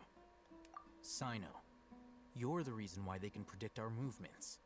Wait, what's that supposed to mean? Choose your next words very carefully. It is simply a logical inference. I have my reasons. So what you're saying is... Sino's the mole. Interesting. And here I thought you were the most suspicious one, Alhaitham, since you were always acting alone. I know. You have a point. But I realized something as we were returning from the hospital. Sino isn't like any of us. What are you trying to say? Do you still remember who you are, General Mahamatra? As a Matra, you are no doubt privy to certain kinds of information. Before you can take action against someone, you are required to have all the facts available, including the less than savory details. Simply put, the Academia has traditionally allowed you access to a wealth of sensitive information. Knowing their modus operandi, wouldn't you expect them to take precautions against you? If you want to raise a vicious wolf, you need to make sure that you can avoid its bite. The Academia is monitoring me? It's not that simple. The Academia has eyes all over Sumeru, but they have a special protocol for dealing with you. Every so often comes a Nyagarbaha Day. On this day, the Academia enters new information into the Akasha through knowledge capsules. I remember seeing the thick notebook next to the control panel once. Its contents were all about the General Mahamatra, his activities throughout the day, preferred methods of enacting judgment, everything. Well, that's uncomfortable. You're saying that the Academia entered my information into the Akasha too? But what's the point in doing that? My actions aren't important enough to be added into the Akasha. The Akasha is capable of computation. The Akasha's algorithms are entirely capable of predicting your movements using the data entered. When you would depart, the route you would follow, your destination. It knew all of this. It predicted my every move. The Academia has been watching you longer than you think. So that's how it is. Sino adheres to his principles so strongly that he's actually a thorn in their side. Hey. Tenacity of will and steadfast faith are worthless to the Academia. They need scholars who are easily pliable and mindlessly go after anything they can profit from. Sino, don't take it to heart. This just proves how much of a trustworthy ally you are. No, you two get on well. He teaches her torture, she reassures it. They escaped Good kid. because of me. Nah, it's not your fault. Don't blame yourself. It's not like any of us would have known. I have an idea. If they predicted my movements, then I might be able to guess where they went. Yes. Whoa, you bounced back fast. Good boy. There is always an opportunity for safety after danger passes. Oh, so that's how it is! Paimon gets it now! If the Academia is trying to avoid Sino, then the safest place would be... Yep, that's right! They'll want to proceed in the direction opposite of where I'm going.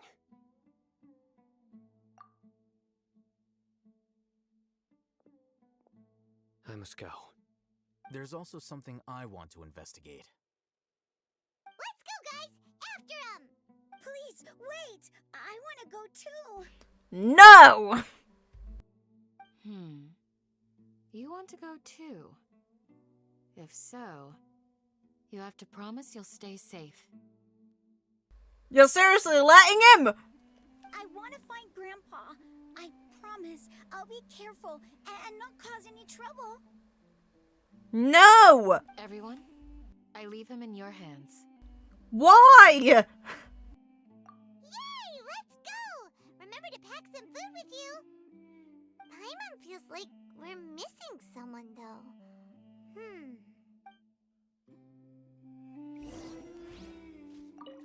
I'll be awaiting your good news.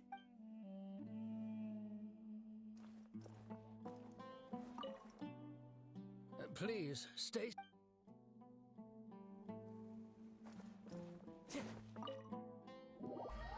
Candace, I better be getting paid a good chunk of more for this. It's a little infuriating I'm on babysitting duty, I won't lie. God damn it.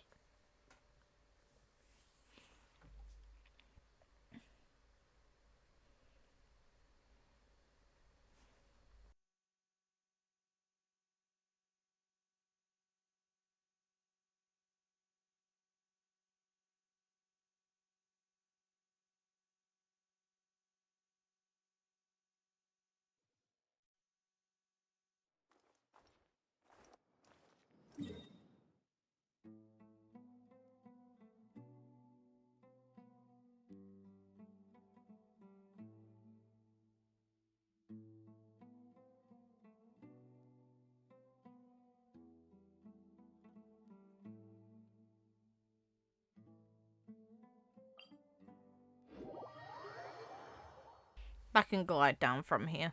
Pretty sure I can anyway.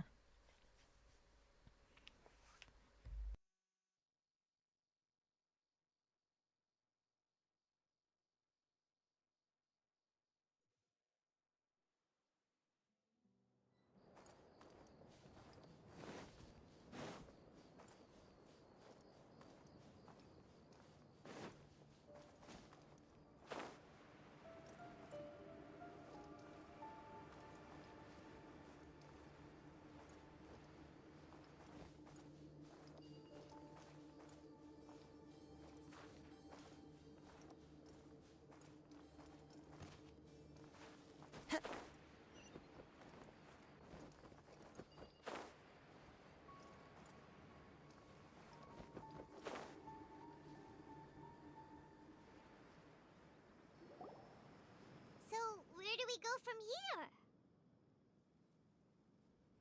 Yes. After leaving the village, we should head straight toward the desert.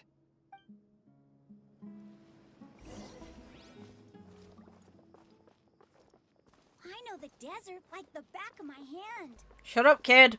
Is that because you play here a lot? Yep. One time, Grandpa almost got lost in the desert, but I was the one who brought him back. Come on.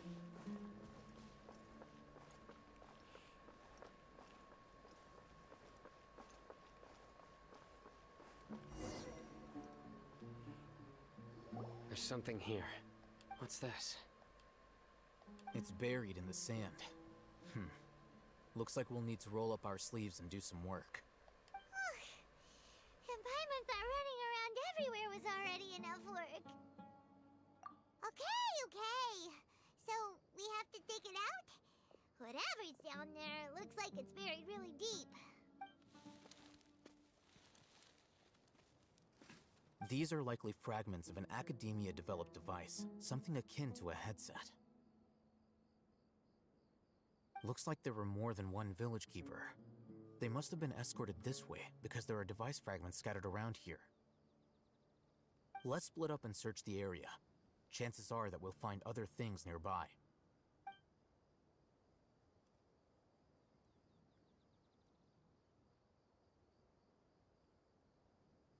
Is this what we're searching for? It looks kind of scary. This is definitely a device used to extract divine knowledge. How did it end up buried in the sand? That can't have been part of the plan. They must have been attacked along the way. Wait, what? Good. Grandpa, I hope you're okay.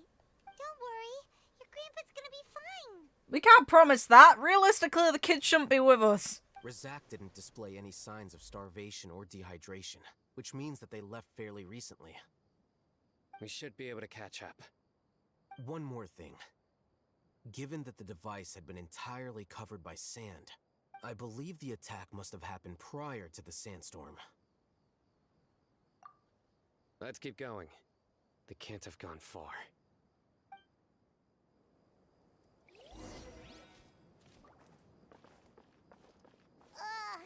But running on sand is so tiring. But you're flying, aren't you, Paimon? Is flying over sand tiring too? Of course it is. Fuck's sake.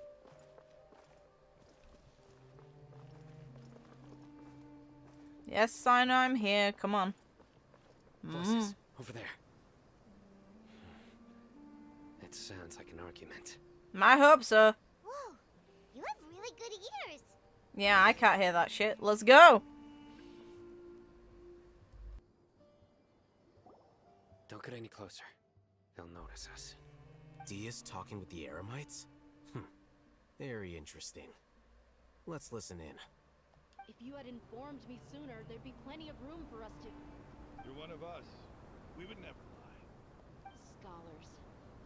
You don't know as much as I do. Need me to... I knew it. That's our Dia. Dia? Why would you... Dia! You're a dickhead. Hey, what are you doing? Huh? Didn't you say you'd help me find Grandpa? Why are you on their side? Well, look who's here. Ain't that something? This complicates things. You've betrayed Aru village? So, this is the great General Mahamatra. Dear, you'd be better off as my assistant than hanging around with this motley crew. Seen for yourself, I have the means and methods, and my ideals are far more admirable than theirs. I'm not the type that's easily swayed, Raman. You of all people should know that. Wait, what's going on, Dia? Whose side are you on here? Shut it, Paimon. It doesn't matter. Whichever side you pick, nothing could deter us from the grand mission of resurrecting the Scarlet King. Once our Lord of Old returns to this land, we will have a new beginning. Face the facts, Raman. It's not gonna happen. You should understand that more than anyone. Have all your years as a merc taught you nothing about placing hopes in a ruler? I'm a desert dweller and a proud follower of the Scarlet King. Whether I live by the edge of the sword or in peaceful comfort, my soul will always carry this conviction. It's not too late yet. The village mad scholars aren't gonna bring the Scarlet King back to life. You don't understand, my dear lady. Pursuing our faith is our purpose in life. Even if the chance of success is 1 in a million, we must be willing to give everything we have. I can't fault him that much for it. Even if it'll expose you to the academia? Even if they end up disbanding the Eremites? Your Eremites, which you've worked so hard for all these years? Yes. We've waited a long time for this day to come. The sun and the moon no longer shine here. All you see now is cracks in this desiccated land. But fate has finally dealt me a hand to play against the Academia. With these scholars in our custody, we'll stomp the Academia's forces and fight our way beyond the wall of Samiel. Ridiculous. Think about it. The Academia controls the entirety of Sumeru.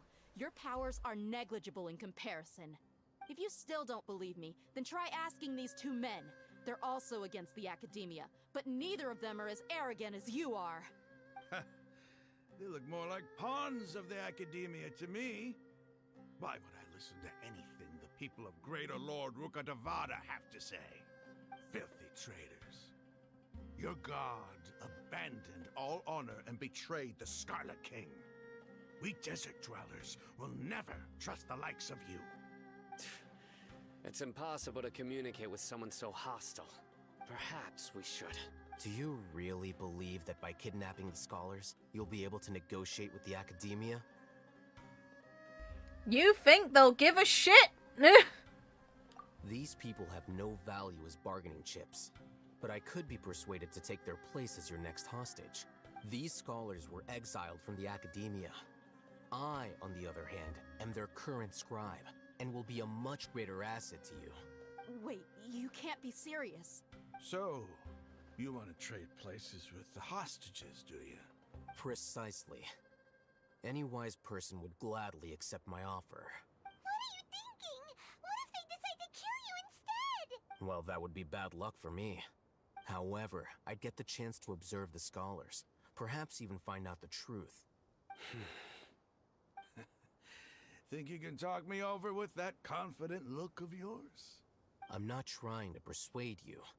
I'm using this as a means of joining forces against the Academia. You are the scribe. What do you have against the Academia? Not all desert dwellers believe in the Scarlet King, and the same applies to the Academia.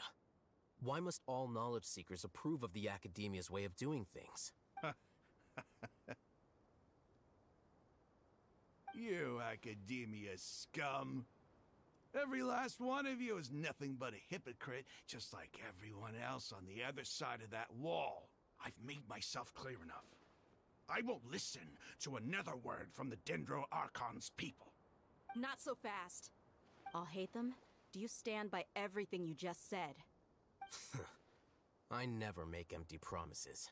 You know you're making a dangerous decision, right? I do. Good. Raman, hear me out. These people are my friends. Maybe you can't take the followers of the Dendro Archon at their word, but what about me? Do you trust me? We've known each other for years. Of course I do. In that case, I'm willing to vouch for their honesty with my right arm. Come on, Raman, don't be a coward. If you're serious about taking on the Academia, you need to steel yourself. You can't be afraid. Hey! An arm from the Flame Mane. You've piqued my interest. But what if you refuse to oblige? What should I do then? No one's a fool here, Dia. We're mercs. The mercs don't tend to live long unless they have their wits about them. You're not wrong, but this is different.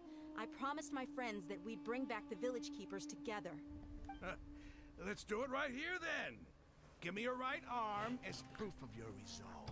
This girl's got balls! Also, that's a fucking animal I need to capture. Don't listen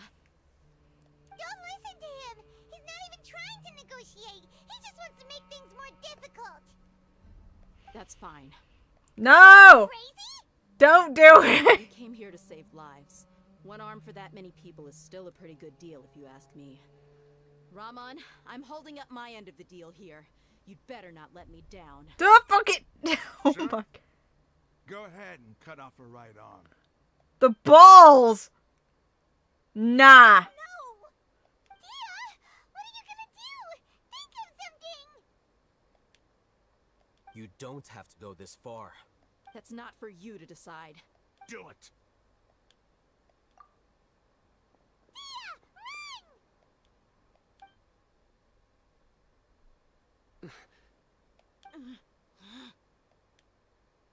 She's gritting. The faces. Stop! Ha! Pussy! You fucking bitch! What's wrong? Can't do it? You bitch! Flame Mane, you and I are both desert folk. Cutting off your arm is no different than cutting off my own fingers. Where's the sense in cutting my own kin to pieces? I need to capture the animals in the background. They're the only one I haven't caught yet. You've shown me that you're serious. Go on now, take your friends and leave. Meet me in the desert at noon tomorrow. Okay.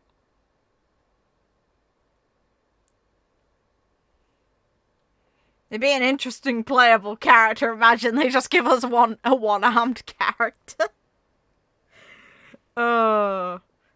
Don't you dare move me away from this area. I need to capture the animals there. I was really counting on him not going through with it. Dia!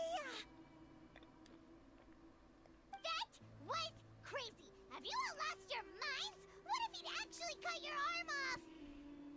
Then that's her own problem, not mine. Then I just have to hold my claymore with my left arm. Like, that's the thing. She's offering a lot of value there because removing her right arm is basically killing her prospects for work. You're gonna be a lot more useless without your dominant hand. Okay, I'm sorry. But sometimes when you're out on a limb, you gotta double down to seal the deal, you know? You're so fucking lucky that this game didn't want to show us a one-armed character. Don't ever make a promise like that again. I can deal with the likes of them. If it came down to it, you would not lose to them either. I don't doubt it, Sino. But this is about more than me and them. There's a lot more where they came from. Even if we got rid of one bunch of radicals, there are others out there. Wiping them out would do more harm than good. As you wish. I'm sorry, Dia. I should have stayed put and listened. I should have trusted you. It's okay. I promised you I'd help find your grandpa, so I'll do whatever it takes. Whatever it takes? You just might be scholar material. Huh? Are you serious? The Eremites once said that I was a lunatic. Perhaps a little madness is essential to be successful in research. Why does it feel like he's using his praise for me as an excuse to brag about himself? Okay, let's get moving. We should head back to the village and rest up. Today was just a trial run. Noon tomorrow is gonna be the hard part. Well, let me capture the animals first. No! No.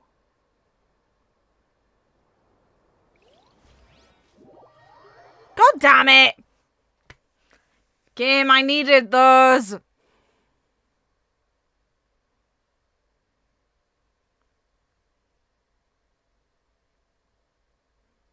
Get. I did not want to be fast traveled back. Now I have to remember where the hell I was. Damn it. No, I want the animal capturing prospects. They can fuck off. Oh god, I need to remember where the hell I went. Pretty sure I went... I was around... It was to glide down. Should be around here. Pain in the ass! Fuck's sake.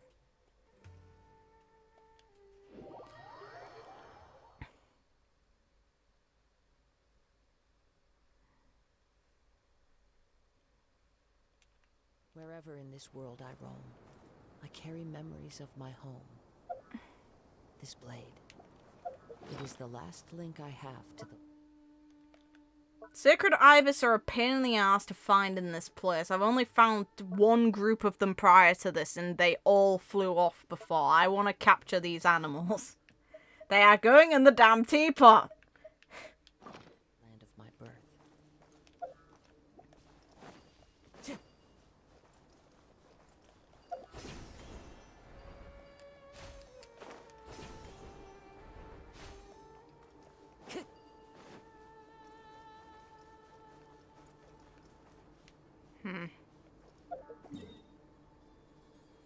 How do you think Sino feels right now? Scarabs are a pain in the ass to find. That's your problem! Time to go. That's a you problem, not a me problem. I have a me problem to deal with.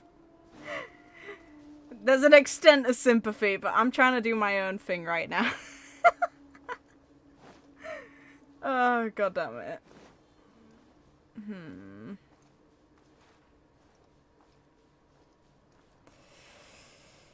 Okay.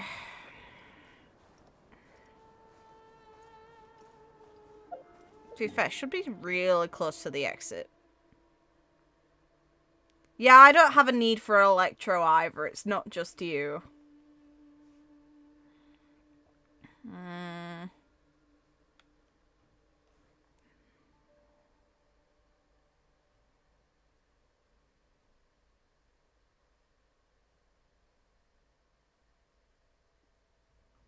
Time to go backwards through the video to try, well, through the live stream to find where the hell I was. Because I don't remember the exact location. So there. I did not need moving. I could have captured the random animal. Because I know exactly what the animal is. So it's frustrating.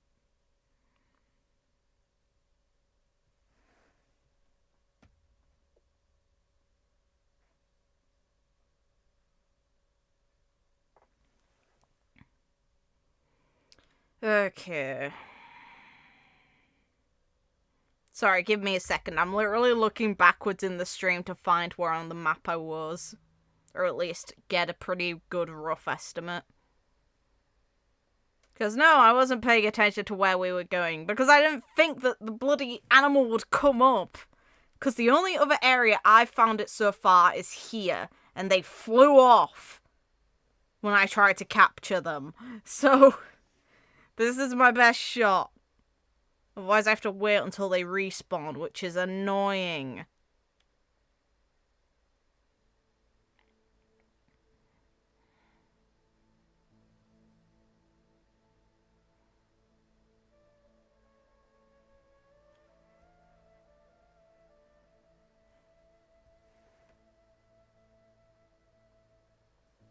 Okay, so it's the exit area. It's around here-ish that I was, which, yeah, I thought that's the rough location, but maybe the game was telling you that you can't capture it. You definitely can. Pretty sure the symbol appears near it on the board in the archives for it, that you're able to capture it. So no, you are.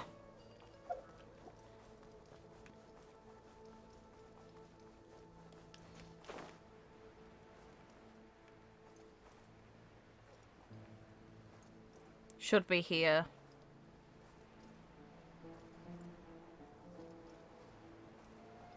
And I'll grab that other treasure chest while I'm at it.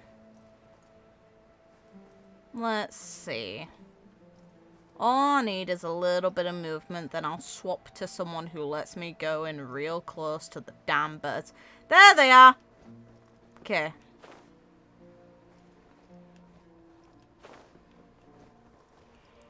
Because there's vultures, you can't capture those in this area, but you can definitely capture these.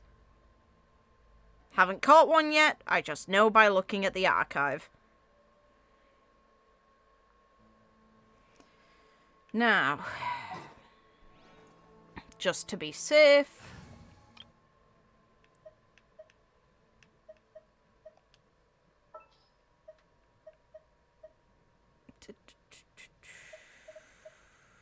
Hmm.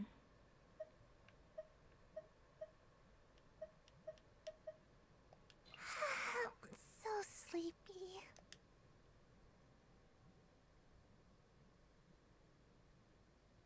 Oh yeah, it's Aloy who does it specific.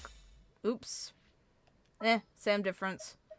You allow it for crystal flies and stuff. Okay. Aloy. Fine. I'm Aloy. Ready? Aloy, whatever. Close enough.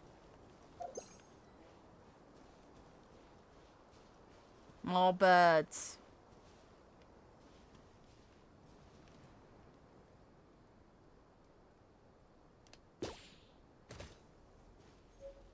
There we go. That's all I wanted.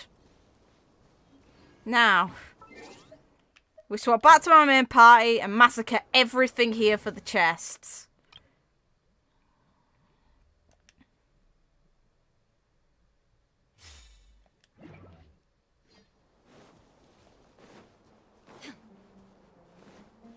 Like a lamb to the slaughter. Bring it. Up. There is no escape.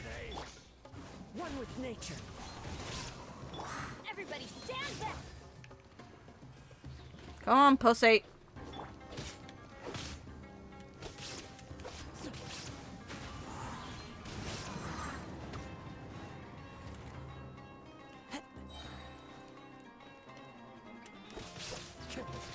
Off the edge. Just because it's overkill. Bye-bye.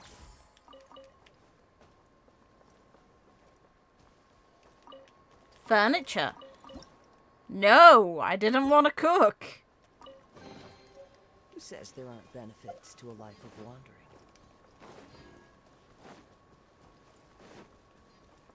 Already caught you.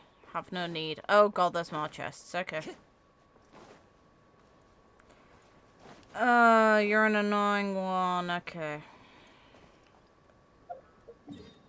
I'll lower myself back down here. Do I have enough? No, I don't. Okay. That's to mark out the locations of a, Oculus, a Dendroculus, any I can remove. Not particularly, I won't lie. This one's not necessary. Will this one indicate me for where I need to get chests? And I'll run back up. I can explore off of stream for that crap. But yeah, you can't catch the vultures, but I knew you could get the ibis, so I wanted it.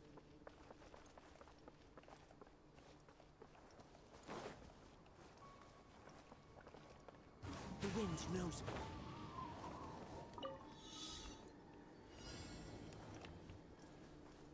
Oh, for God's sake, alright. Okay, it's one of these. You're not gonna let me cling. You serious? What a tosser.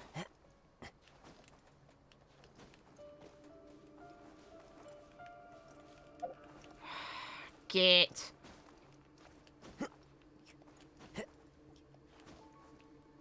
What the fuck?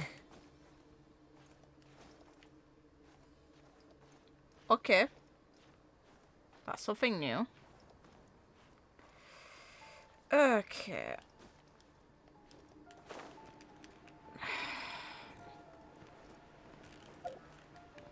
You have to be high enough. Okay, fine.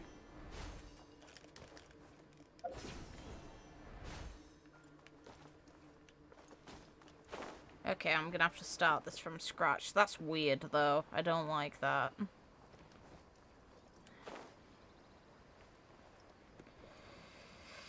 Yep. Game, just time it out.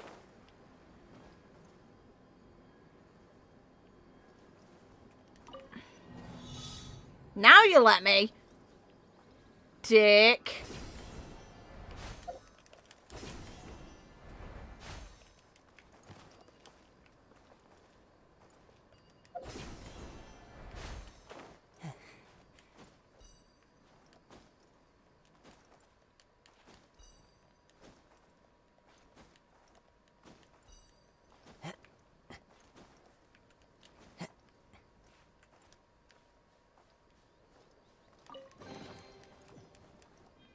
There we go, that's the important bit now.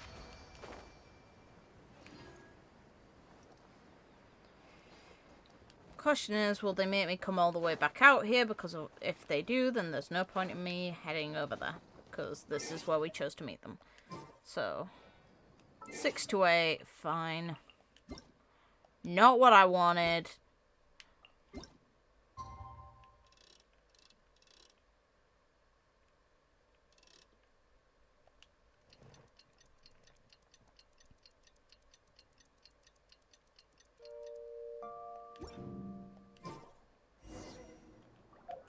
Okay, fair enough.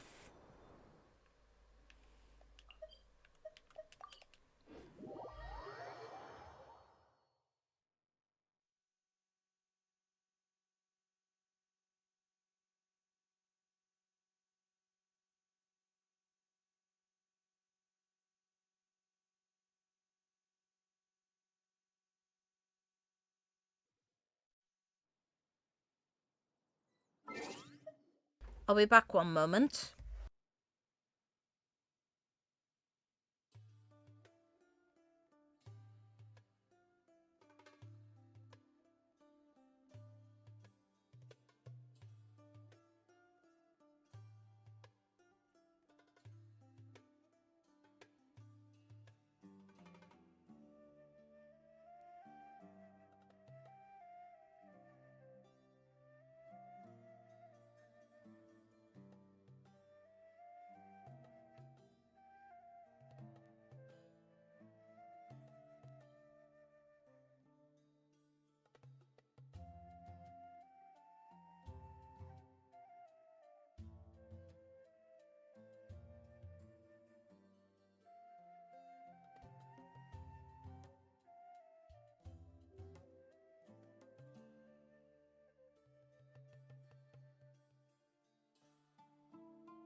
Okay, back for now. Time to go.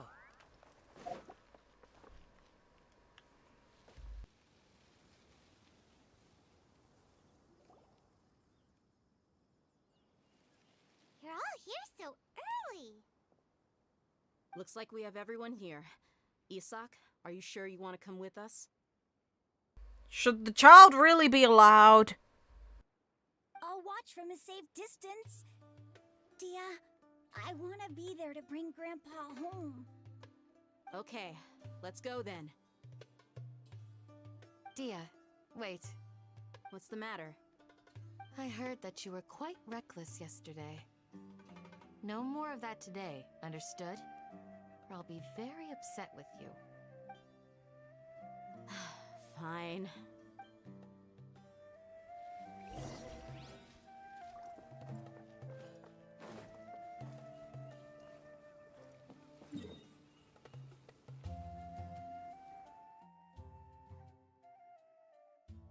Holy shit, the agreed spot is a walk.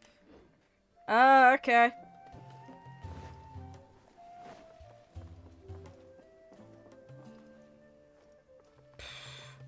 Fine.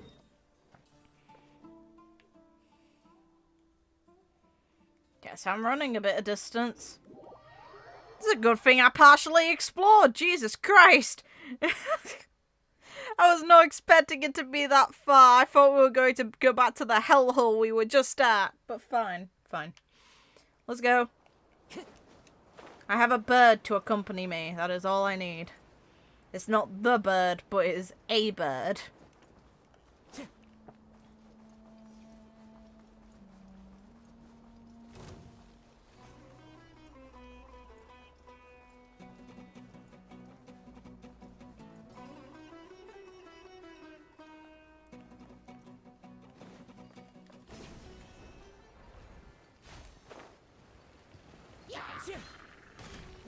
Into the wind.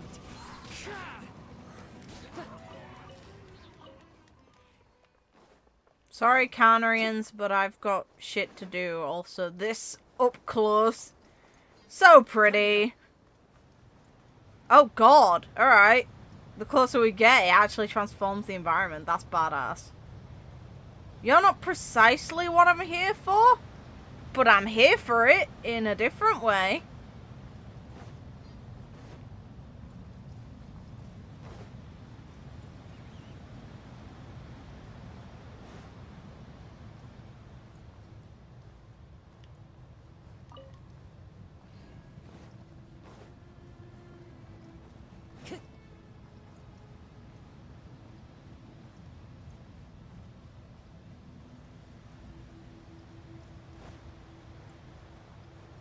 Is it gonna be like bloody at A's house where if we go to the top of it we find an Oculus? Are we gonna find one up top there? Time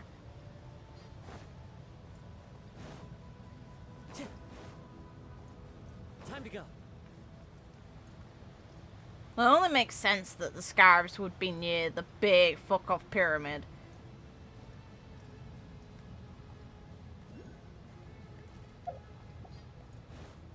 Well, there's an Oculus here. Mine.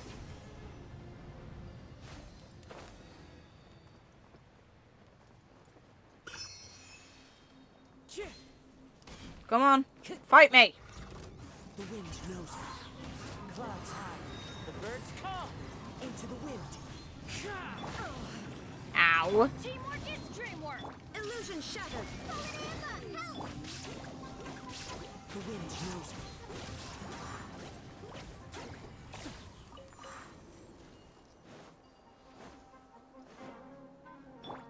There is no escape. Let's light it up. Into the wind. As one with wind and cloud. The wind knows me. Inazuma shines eternal.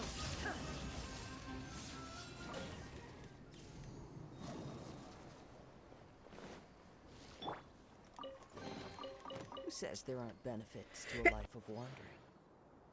I managed to mute myself before that sneeze. Okay, before the worst of it anyway. God.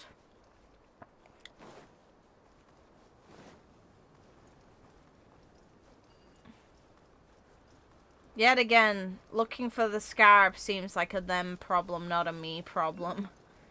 Ugh, goodness.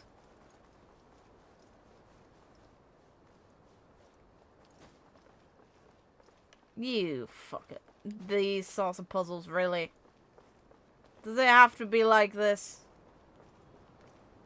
One with nature.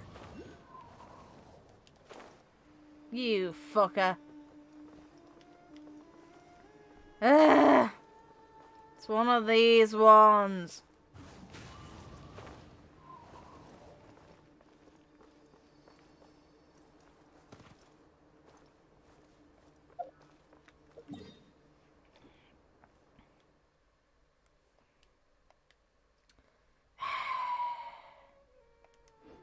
I can't even they didn't update the amount of map pins we get when we got Sumeru, so basically I'm real skimped for them. Ugh. Give us a lot more map pins, thanks. I need them. Huh. They got here before us. Of course, they probably know the area better. Uh-oh. Is it because Paimon overslept by 5 minutes and held everyone up? Is everything ready? Absolutely. Although, you brought fewer people than I imagined. Bring him over. Grandpa! Why is there only one of them? Raman, I've always thought of you as a man of his word. What's this about? It's a 1-for-1 exchange. Sounds fair, don't you think? No. Well, let me put it this way. Agreeing to any kind of deal with the Dendro Archon's people is already a huge compromise on my part. Don't you think you've asked enough?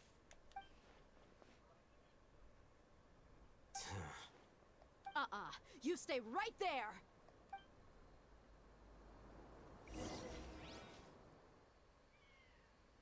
Look at that sky! Yeah! Kick ass!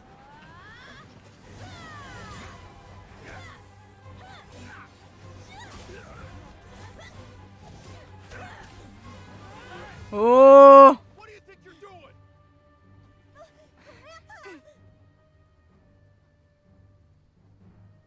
Don't you see this blade here? You coward. Why are your hands shaking? Wait a second. It's a earthquake.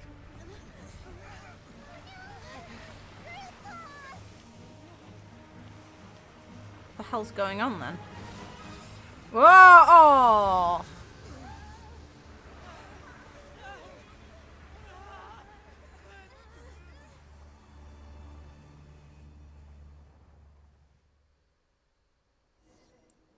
Fuck yeah!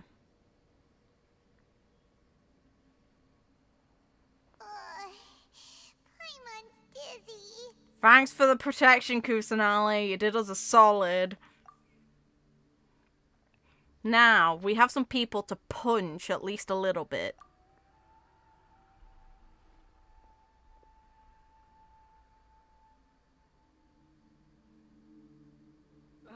This day's going just great. We got lucky.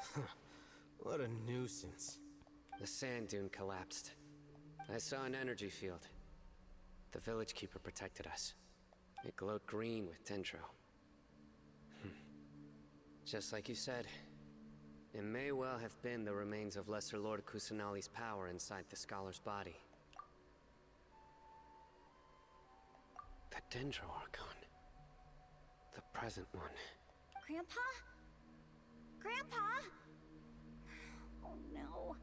He's getting confused again. Hey, look around you. Did there used to be a temple here? Seems like it. Very cool, though.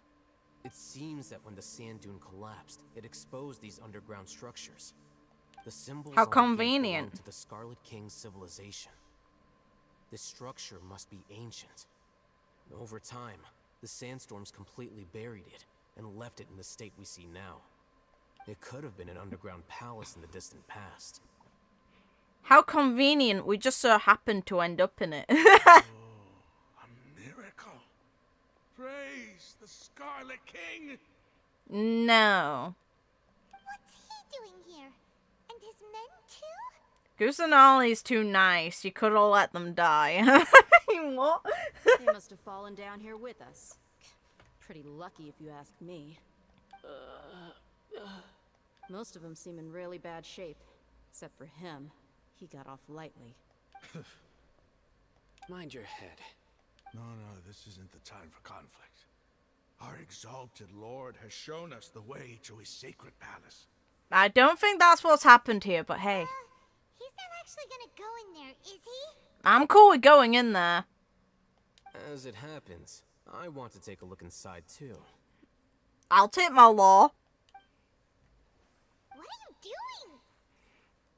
Intrigue! Don't you think it's curious? 1 minute, Lesser Lord Kusanali's power protects us from harm, and the next, remnants of the Scarlet King's civilization appear. 2 major deities are vying to showcase their power to us. It would be a shame not to witness them both. Paimon thought you weren't interested in gods. Yeah, but it doesn't stop him being curious. Indeed. In my view, gods are just a higher form of living being. Or creature, you could say. Yeah, they technically are. They just seem to be born from the elements, which, yeah. New discoveries are always worth investigating. Whether they have anything to do with gods is neither here nor there. Raman, what are you gonna do about your men? I'll just let them lay here. The Scarlet King will take care of his people. Right now, I'm going inside. That's not how this works, dickhead. Desert Raider. Hell yeah. More law. It's convenient. I think it's kind of bullshit we ended up here, but I'm all for it. And open the damn door.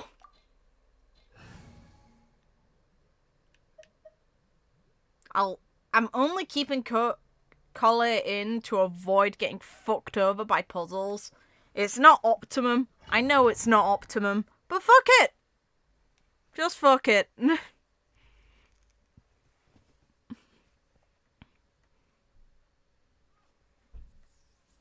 And hey, apparently the previous lord, betrayed the Scarlet King, so let's see how accurate that is, because it seems like we're gonna get an answer.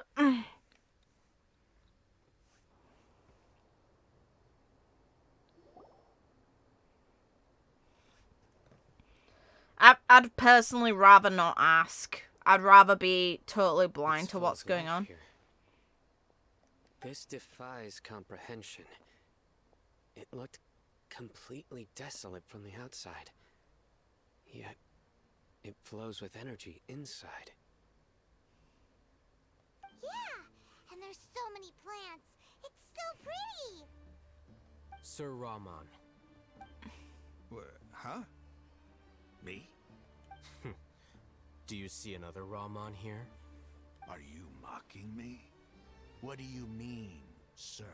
Interpret it however you want, but there's something I'd like to draw your attention to.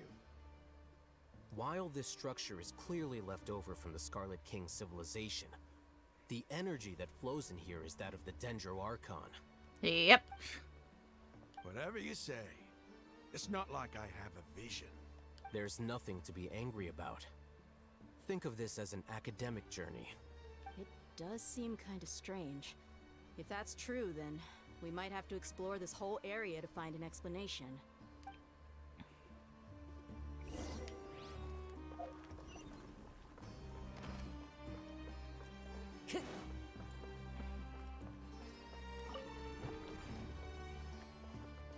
Okay. Time to go. Seems like it's based on order, so it'd be...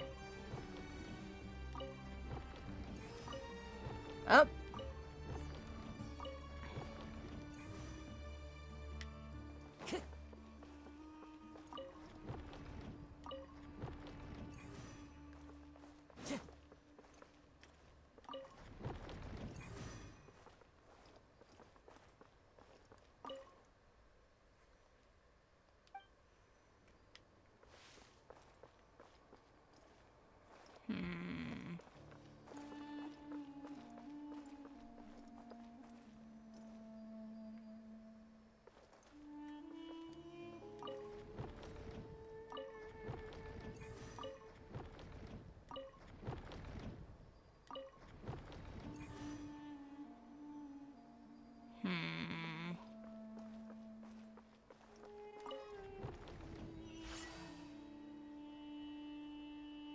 Oh, sweet, an elevator.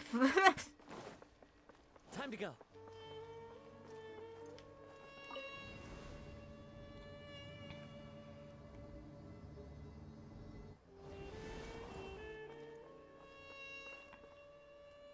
Badass.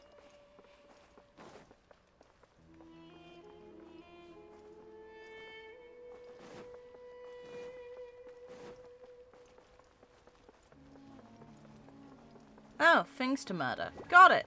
Let's go. I'm going in! Into the wind.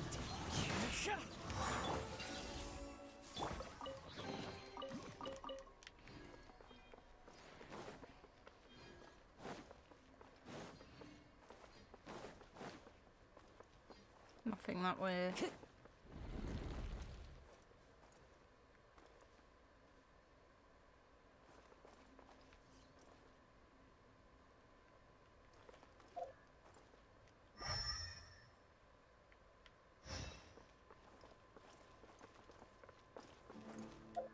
Huh? That strip there.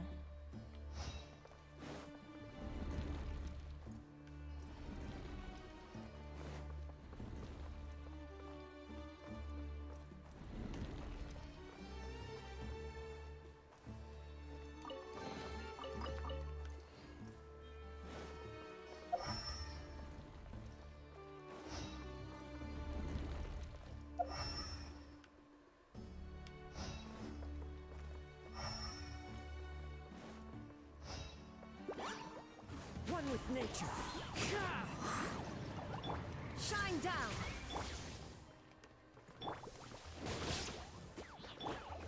Into the wind.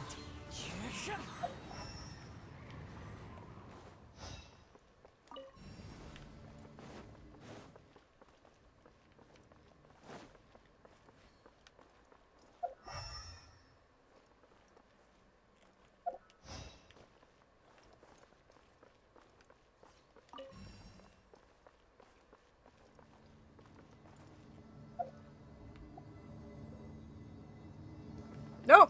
Fucking.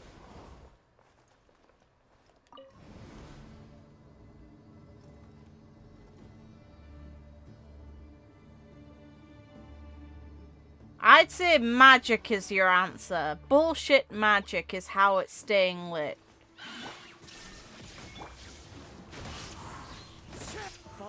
Maybe it was the bloody god's power. God, who knows? Who cares?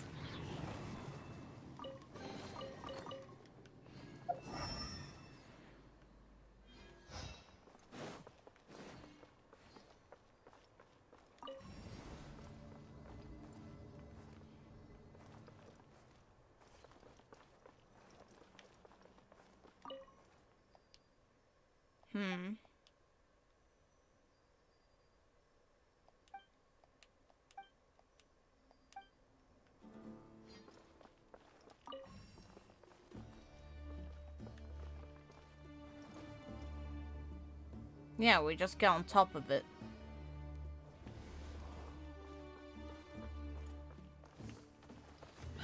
There is no escape! Teamwork is strict, just like we rehearsed! One with nature. As one with wind and cloud.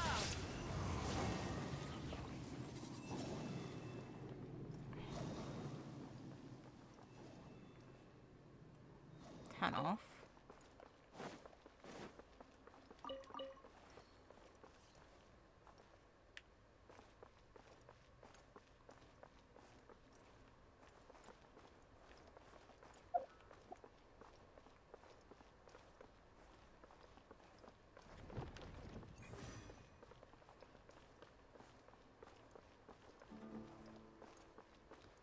Oh, okay, that's what's going on. Oh, God, it's one of these.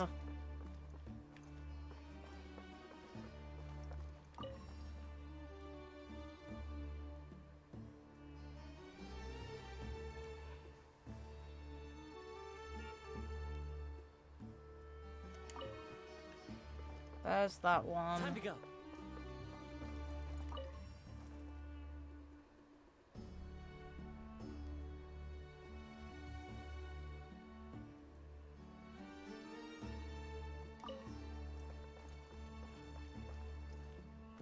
I'll let this one do it itself.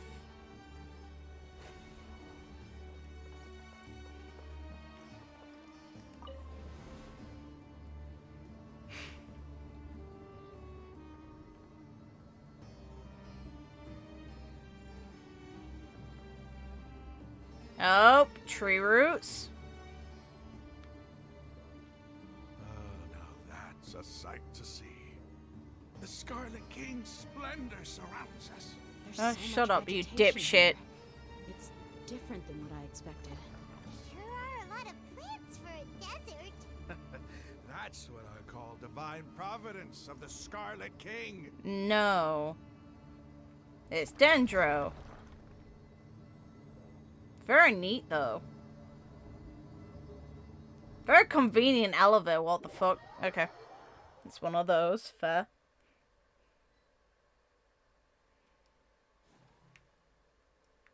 Pretty! Well, this is a nice area. Please let me return to it at some point. Otherwise, it's disappointing. Oh, it looks so beautiful. It really is as well. Anubis head.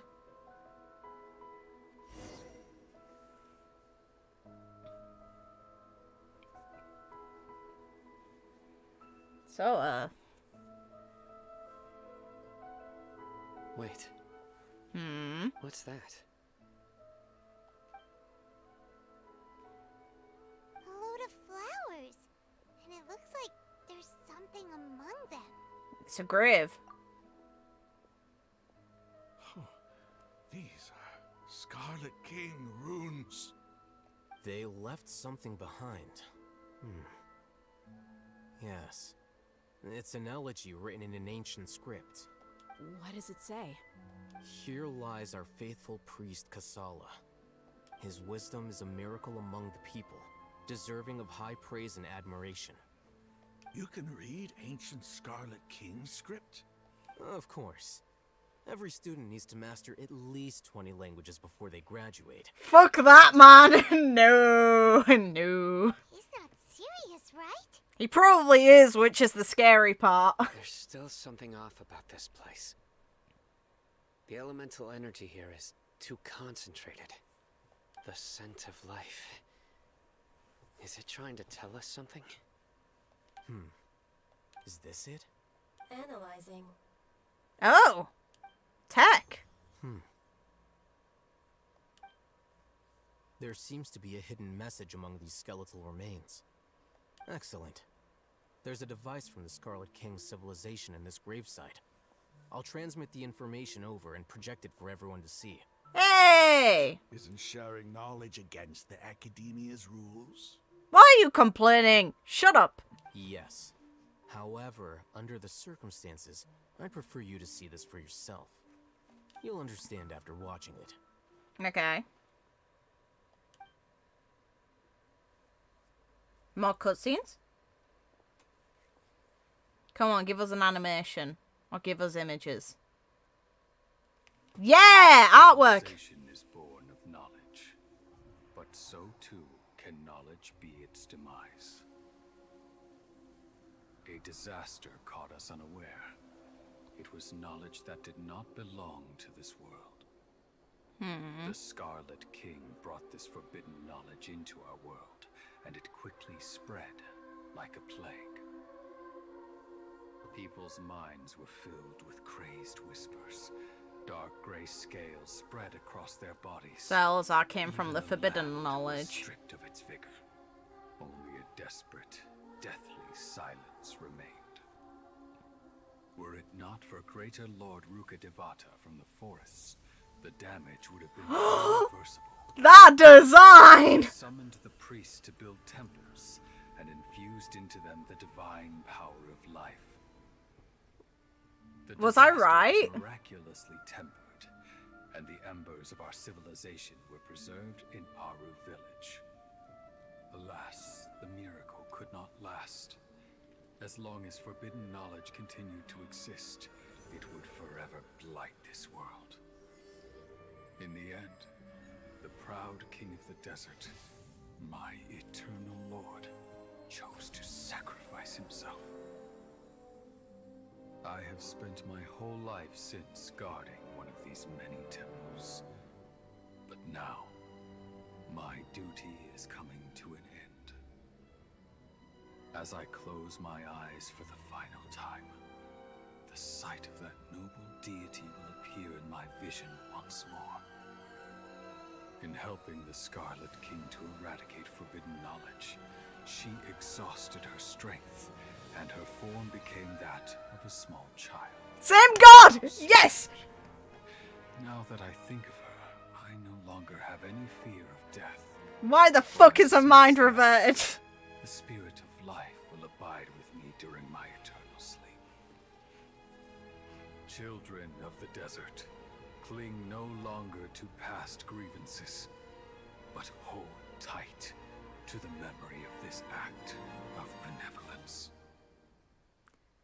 How fucking awkward is that? Her mind reverted as well. It wasn't just her body. Like, this is the thing.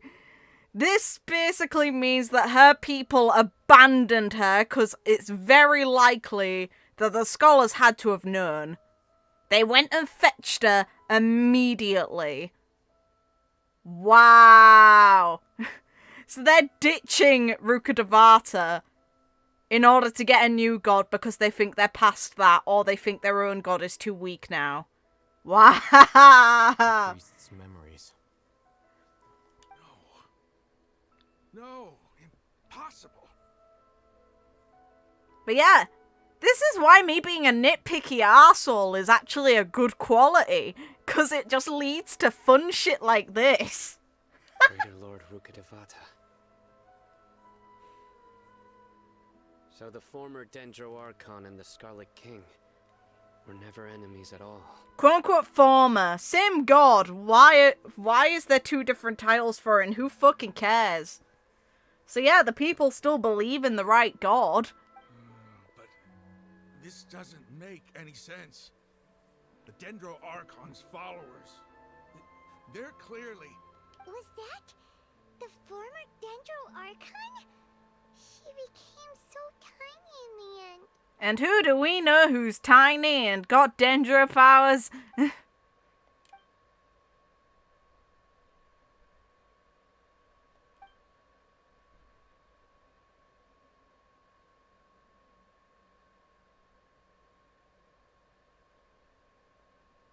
You might be distrustful of the Akasha, but there's no reason for you to doubt the Scarlet King's technology. It's like she left him funeral flowers. Look at all the flowers in his tomb.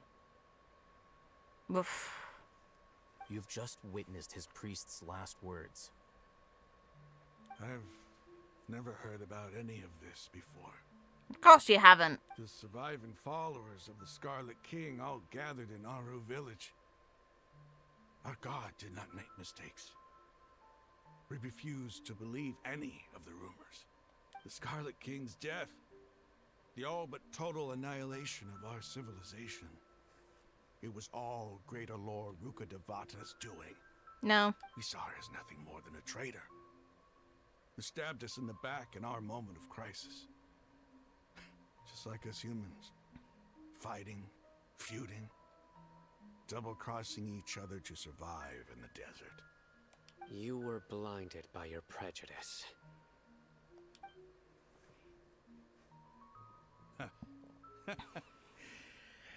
If I hadn't seen this for myself, if I hadn't witnessed his last words with my own eyes, ears, and heart, how could I ever begin to accept this? The truth is so far from what I've always known. Am I really supposed to believe that after all these years, all this time seeking revenge, suddenly now my enemy is my savior? Yes. Raman, that's enough. Get a grip. Give it a rest. You're starting to make a fool of yourself. Dia, tell me, my Aramites and I, what are we even fighting for? To help arseholes, unfortunately. So, help do the right thing, dickhead.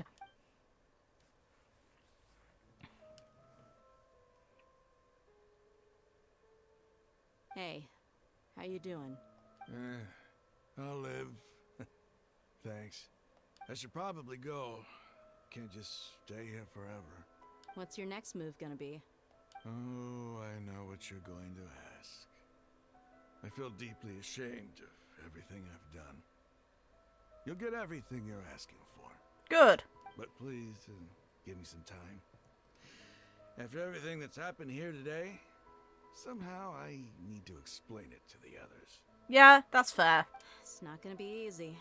Nope. But No, I guess unfortunate. that's for me to deal with. Yeah, it is. This is where our camp's located. Make a note of it. When would be a good time for us to go?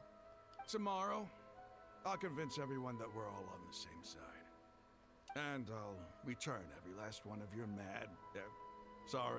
your village keepers. We'll share our other resources with you too.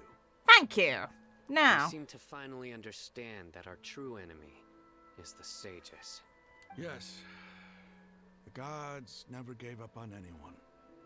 It's the people responsible for all this that need to face the consequences of their actions. Yeah, poor fucking Kusanali got ditched by her own people. Well, you know, fucking ones that are meant to see her as a guidance. Her tech manipulated. What an annoyance. That must have been rough. But he seems to have figured things out now. Ramon's no fool. Being the leader of your own faction in the desert is no easy feat. It's too bad he was held back by his belief in the Scarlet King. But now that that's changed, I guess we have a few more people on our side. I cannot wait to get Kusanali on my team. I'm still gonna call her that. It's Rukkhadevata, so what? To be fair, we haven't heard a name from any demonic tome yet for this lady, so... The outcome, at least, is favorable. We should get going too. Let's head back, have a proper meal, and a nice, long sleep. We'll need all our energy tomorrow.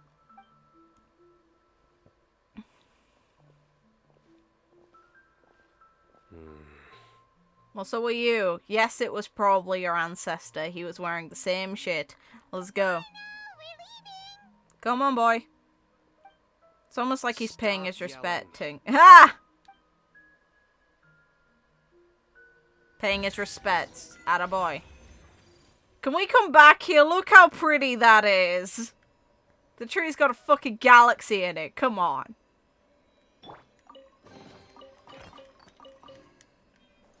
It's so pretty.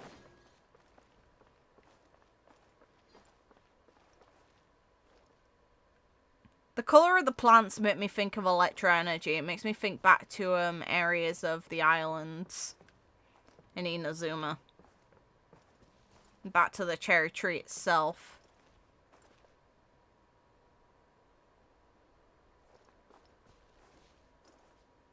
So pretty. Why the fuck do I have to leave it? Why can't I ever come back? Ugh.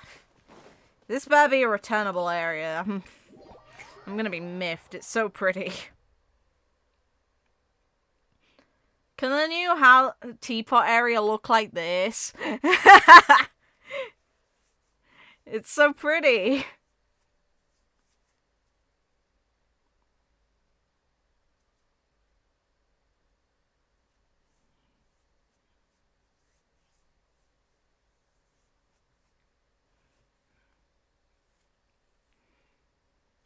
And then the event for Mondstadt begins as well, so I could do that on stream while I'm here. Depending on how much is left of this. I don't know if I'll have the opportunity to start, so I might have to wait until tomorrow. Yeah, I can't go back in there. That's such a shame. It's so pretty. Aww. Damn it.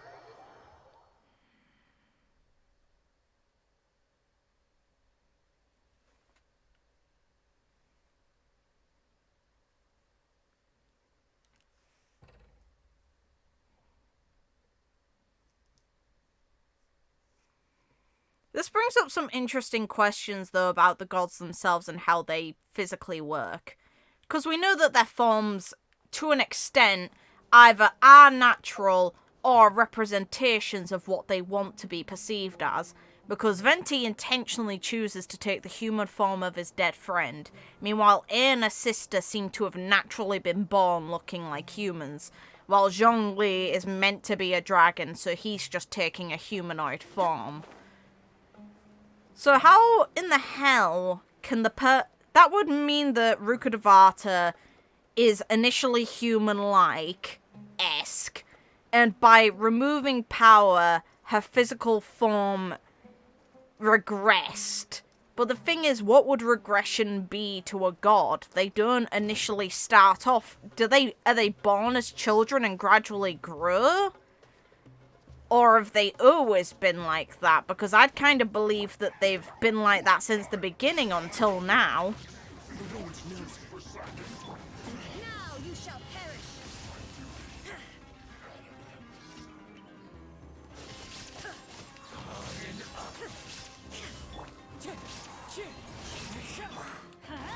Everybody stand back.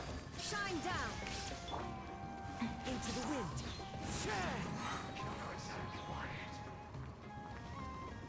Fallen leaves, adorn my night, one with nature. Torn to oblivion.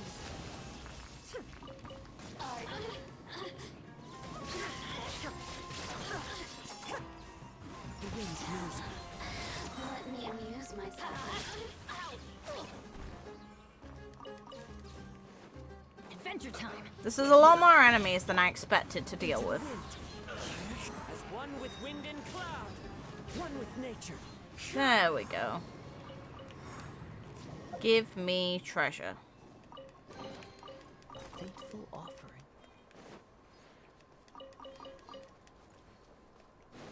And hopefully my questions aren't boring to people, but this is the sort of crap that I think about. Now we just need to find out who... Oh, yeah.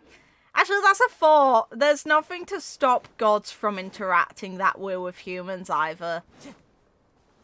It's like we've seen so far that the gods don't really see themselves as that above humans. And Candace clearly is no god, so it had to have been a human.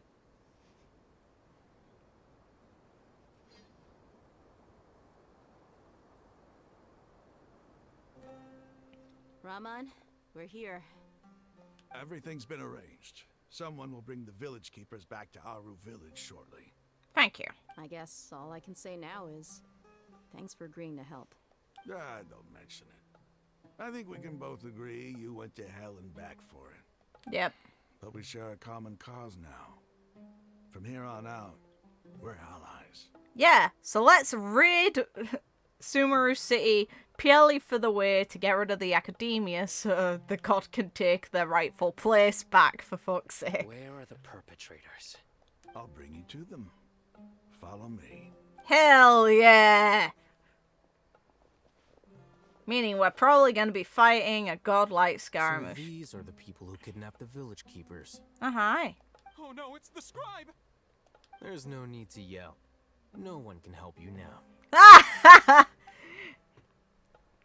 You should be glad that... All over the desert trying to find you. That we're not gonna get Sino to torture you. I'll get Candace over as well. That's right.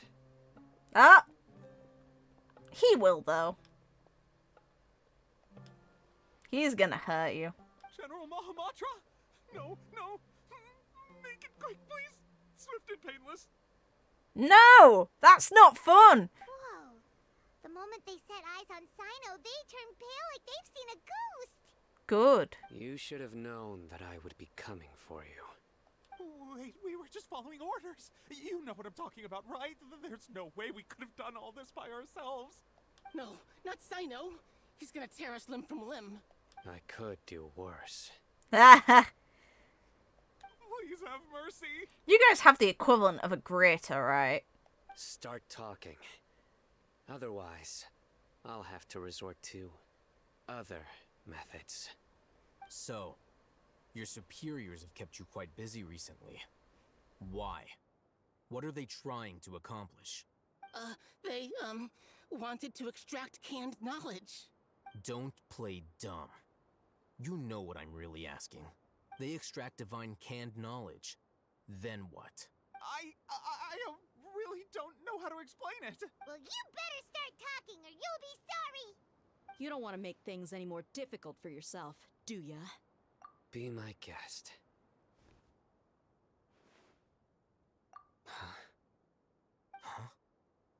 Uh-huh. That sure didn't sound like a fancy metaphor or anything. You're serious, aren't you? How did you know? There's no use hiding it now. Yes, you're right. The Academia is working on an important and potentially world-changing project. They are creating a new god. A god that will belong to them and to the people of Sumeru. You think Scaramouche is just gonna let that go? You're fucking nuts. It may seem as if Sumeru's academics are thriving, but ever since the death of Greater Lord Rukkhadevata, scholarly breakthroughs have been few and far between. The withering of Irminsul has been getting worse recently. The sages have tried everything they could think of, but nothing's worked. I'm always hearing them say things like, if only Greater Lord Rukkhadevata was still with us. Well, she technically is. You guys are just dickheads. Continue. And then, someone from the Fatui showed up. They called him the Doctor. He brought a gnosis and said he wanted to borrow the Academia's research facilities. The Doctor was previously expelled from the Academia. At first, the sages looked down at him in disdain. But when he said those words, everyone's expression changed. He asked them, "Do you wish to create a god?" This is what the arrogant ignorance at the extreme end of academia looks like. First, the Academia spent a long time constructing a divine vessel, which was based on an exquisite humanoid puppet. After that, they harvested dreams via the Zeb-Zerus Festival Samsara, maximizing the Akasha's output. With the Doctor's help, and the Akasha now functioning at maximum efficiency, they were able to use it to extract the power from the Gnosis and convert it into a divine core. Next, they decided that their new god needed to possess divine wisdom. For that to happen, they needed a huge quantity of divine canned knowledge. It adds up. But how do you determine whether the knowledge extracted is of divine origin? Call it an educated guess? The Academia has been trying to figure out the exact source of the Scholar's madness for centuries, but to no avail. Nobody can explain the cause of this phenomenon. Surely you can see what that implies, Scribe Alhaitham. If it's knowledge no mortal can comprehend, then it must be something only gods are able to decipher. In other words, it's the source of the God of Wisdom's omniscience and omnipotence.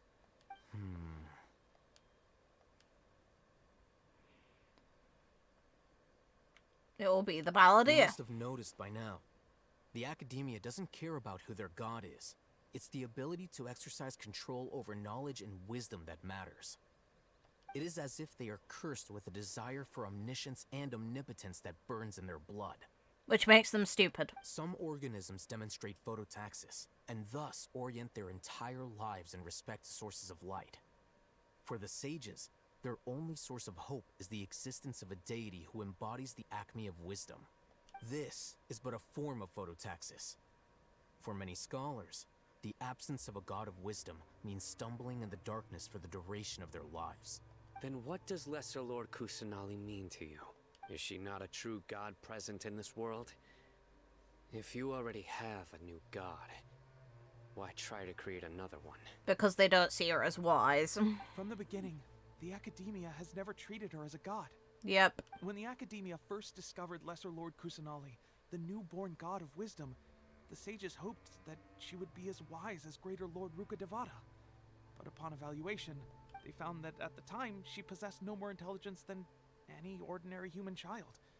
The sages never had a ruder awakening. This forced them to accept that Greater Lord Rukkhadevata had indeed passed away. But she hadn't died. She reverted into a child. It's the exact same god, which makes it even worse. Not to mention that Lesser Lord Kusanali's Gnosis had been used to power the Akasha this entire time. By herself, she has neither an Archon's raw power, nor the spectacular insight expected of a god of wisdom. Slowly but surely, people began to forget about her existence. So, this is the path the sages have chosen.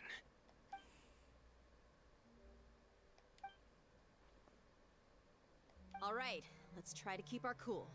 If everyone's in a bad mood, then let's change up our scenery. With their blood! I mean, what? Give me a few men to help us escort the village keepers back to the village. And these 2 scholars, they're coming too. Sure, as you wish.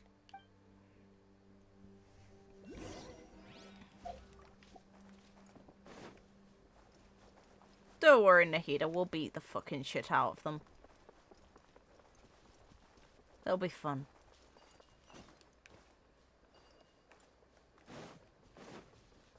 Mine. Oh god, it's an awkward one, alright. Up I get. Follow the wind. It's not that awkward. They didn't place it higher up. Okay. That works. I'll take it. It's a win.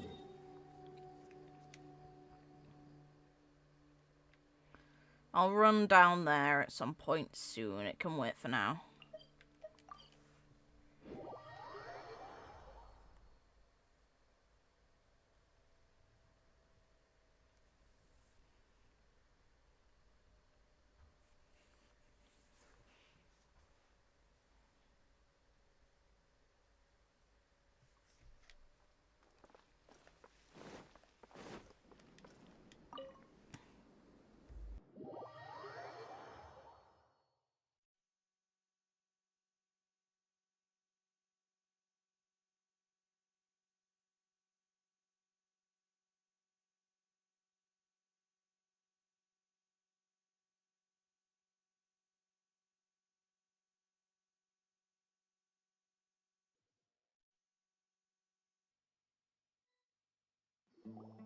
The village keepers you've found have all been returned to their homes, and each one has a dedicated caregiver to look after them. The 2 new scholars are being kept under close supervision, too. Really great work, everyone. Poor Nahida. The atmosphere is so heavy. Yeah, because a lot of shit's going on.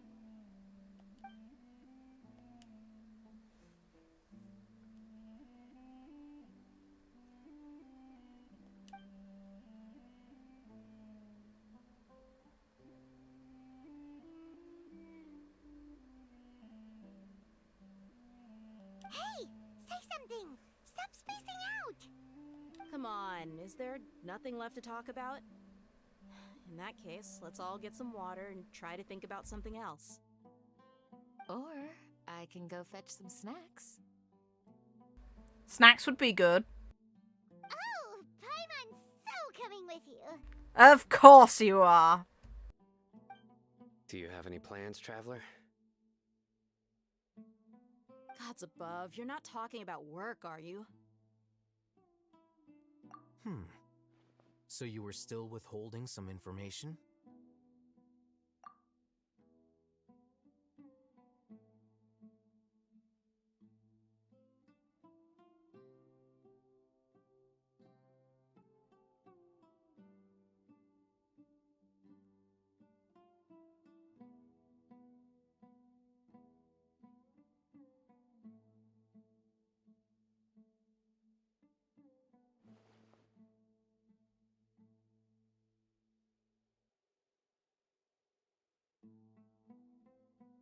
Even though we lived through all of this firsthand, it still feels super surreal to hear you talk about it again. What a whirlwind of a story. I felt like I was holding my breath the whole time. It seems like there'll be more issues to face in the days ahead than I'd anticipated. Still, now's a good time to make our next move. Now that Ramon's joined us, we'll be an even stronger team. It's time to make a plan. Indeed. These events are a flagrant transgression of the rules in every sense. We cannot allow it to continue. So, everyone, are we on the same page? Crush the sages and rescue our god. That is our ultimate goal. Aww. Well, let's brainstorm a little more about what other resources we can draw on. The next time we gather here, we must have a solid plan. Yep, it'll work out for sure.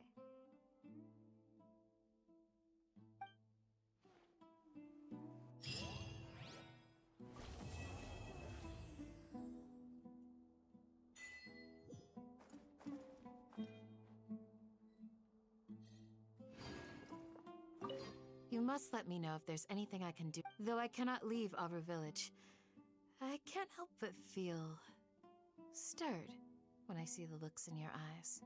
I've never felt as roused as this when fighting alone in the past. I suppose this must be the power of camaraderie.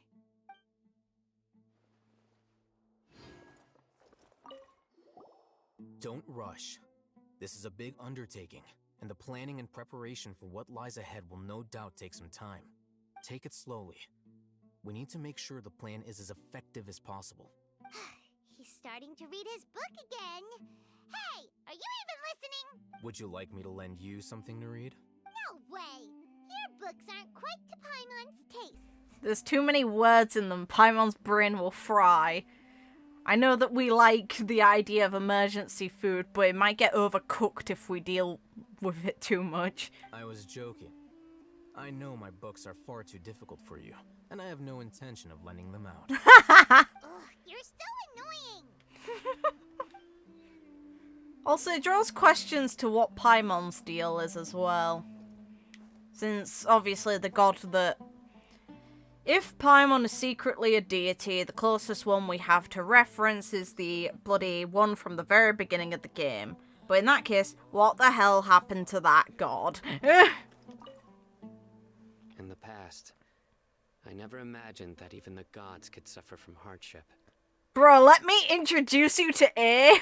If we can find a way to change all of this, will this nation become a better place? Yes. The past few days have been some of the most challenging work I've ever taken on. That cutscene from before was fucking awesome. And none of it'll earn me a single Mora. I can't believe it. You fucking twat. Look on the bright side, dear. Maybe we'll get a huge reward after this is all over. Paimon, shut up! You've got a point. Hey, what would you do if you woke up tomorrow with more money than you could ever spend? Invest. Because you can multiply that money still. Paimon would buy boatloads of tasty snacks. Of course, that's what you say. That's it? Yes, because Paimon's a simple being.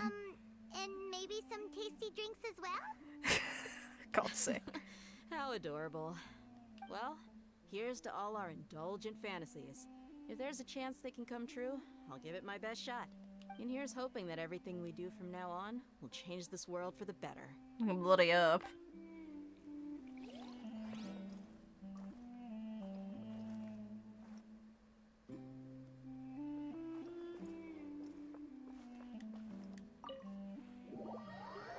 Time to get the hell out of the old guy's house.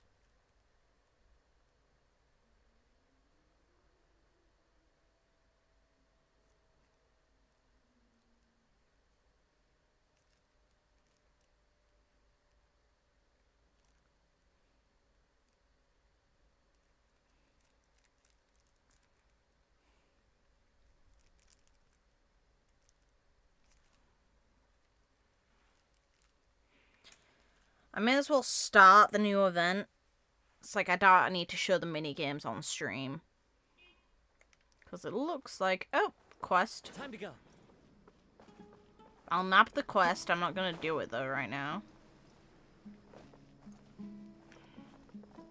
Got my ear.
It's this one.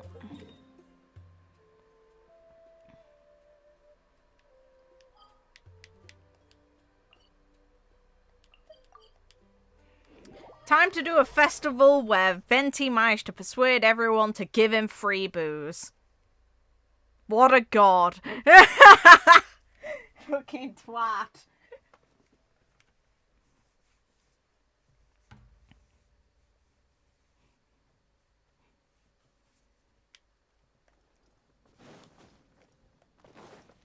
It's been a while since I've been here.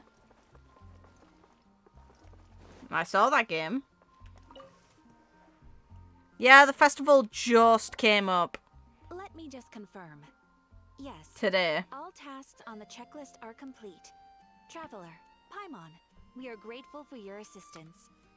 Thank goodness you were able to come as soon as we contacted you. Who knows how we would have coped with all these commissions otherwise? It was nothing. The last couple of days have been pretty busy, but it was all super easy stuff, like delivering and escorting goods. Super busy is one word to put it. When we heard that you were short on people, we thought we were going to be in for another long and drawn-out adventure. Being the seasoned adventurers that you are, it's true that you are suited to work of a much higher caliber than your recent assignments. However, this situation is unavoidable in Mondstadt at this time of year. Huh? Why's that? That's right. This is the ideal season for harvesting crops and fruits. And for the wine capital of Teyvat, it's also the all-important winemaking season. Farmers are anxious to sell off their fresh produce, and all the major wine merchants are seeking to purchase top-quality ingredients to make new product. Ah, well, no wonder we keep hearing people talking about wine these days. Huh? What do you mean? Seriously? Yes, I swear I'm not making this up. The acting Grand Master wants everyone to gather at headquarters in the main hall. Hurry! We need to leave right now or we'll be late!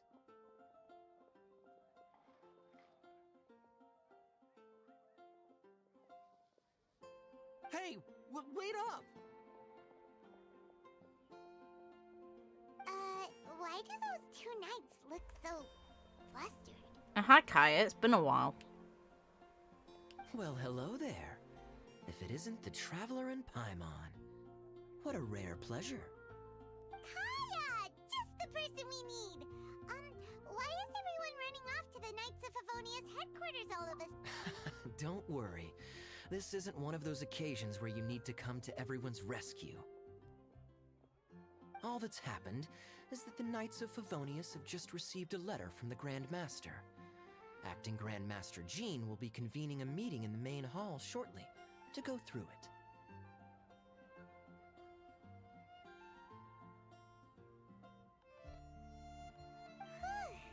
Well, that's a relief. Wait, hold on a second. What did you say again?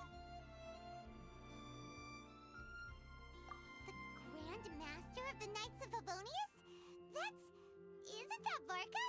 The leader of that legendary expedition? So, what did Varka say in the letter? How's the expedition going? When are they getting back? Oh, so interested in our Grand Master all of a sudden? Never knew you were such a gossip. It's only normal, isn't it? Bet you'd be curious too if there was someone you'd heard loads about but never met. Even Master Jean says he's a living legend. Oh, pretty hard not to get hyped up after hearing that. Besides, the expedition has been going on for ages, and we still never heard a single thing about what they're up to. The acting Grand Master is very gracious in her appraisal. Varka brought quite a bit of trouble to those around him on the road to becoming a legend. I'll have to tell you about it sometime. Anyway, since this has piqued your interest, why don't you join me at headquarters? And we'll see what the letter says. We do miss our honorary knight, after all. It's been quite a long time since your last visit. Sure, let's go and see what it's all about. Bye, Catherine! See you soon! All right. Take care now.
It looks like just about everyone's here.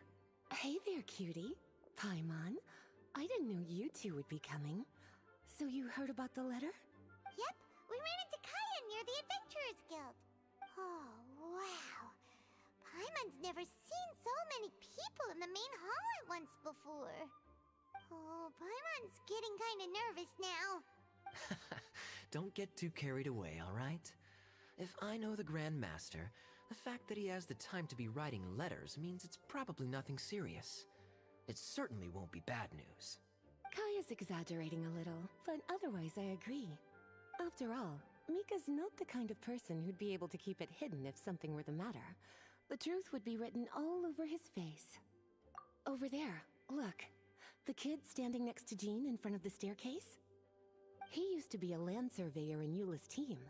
He's very talented at what he does, and a very reliable person.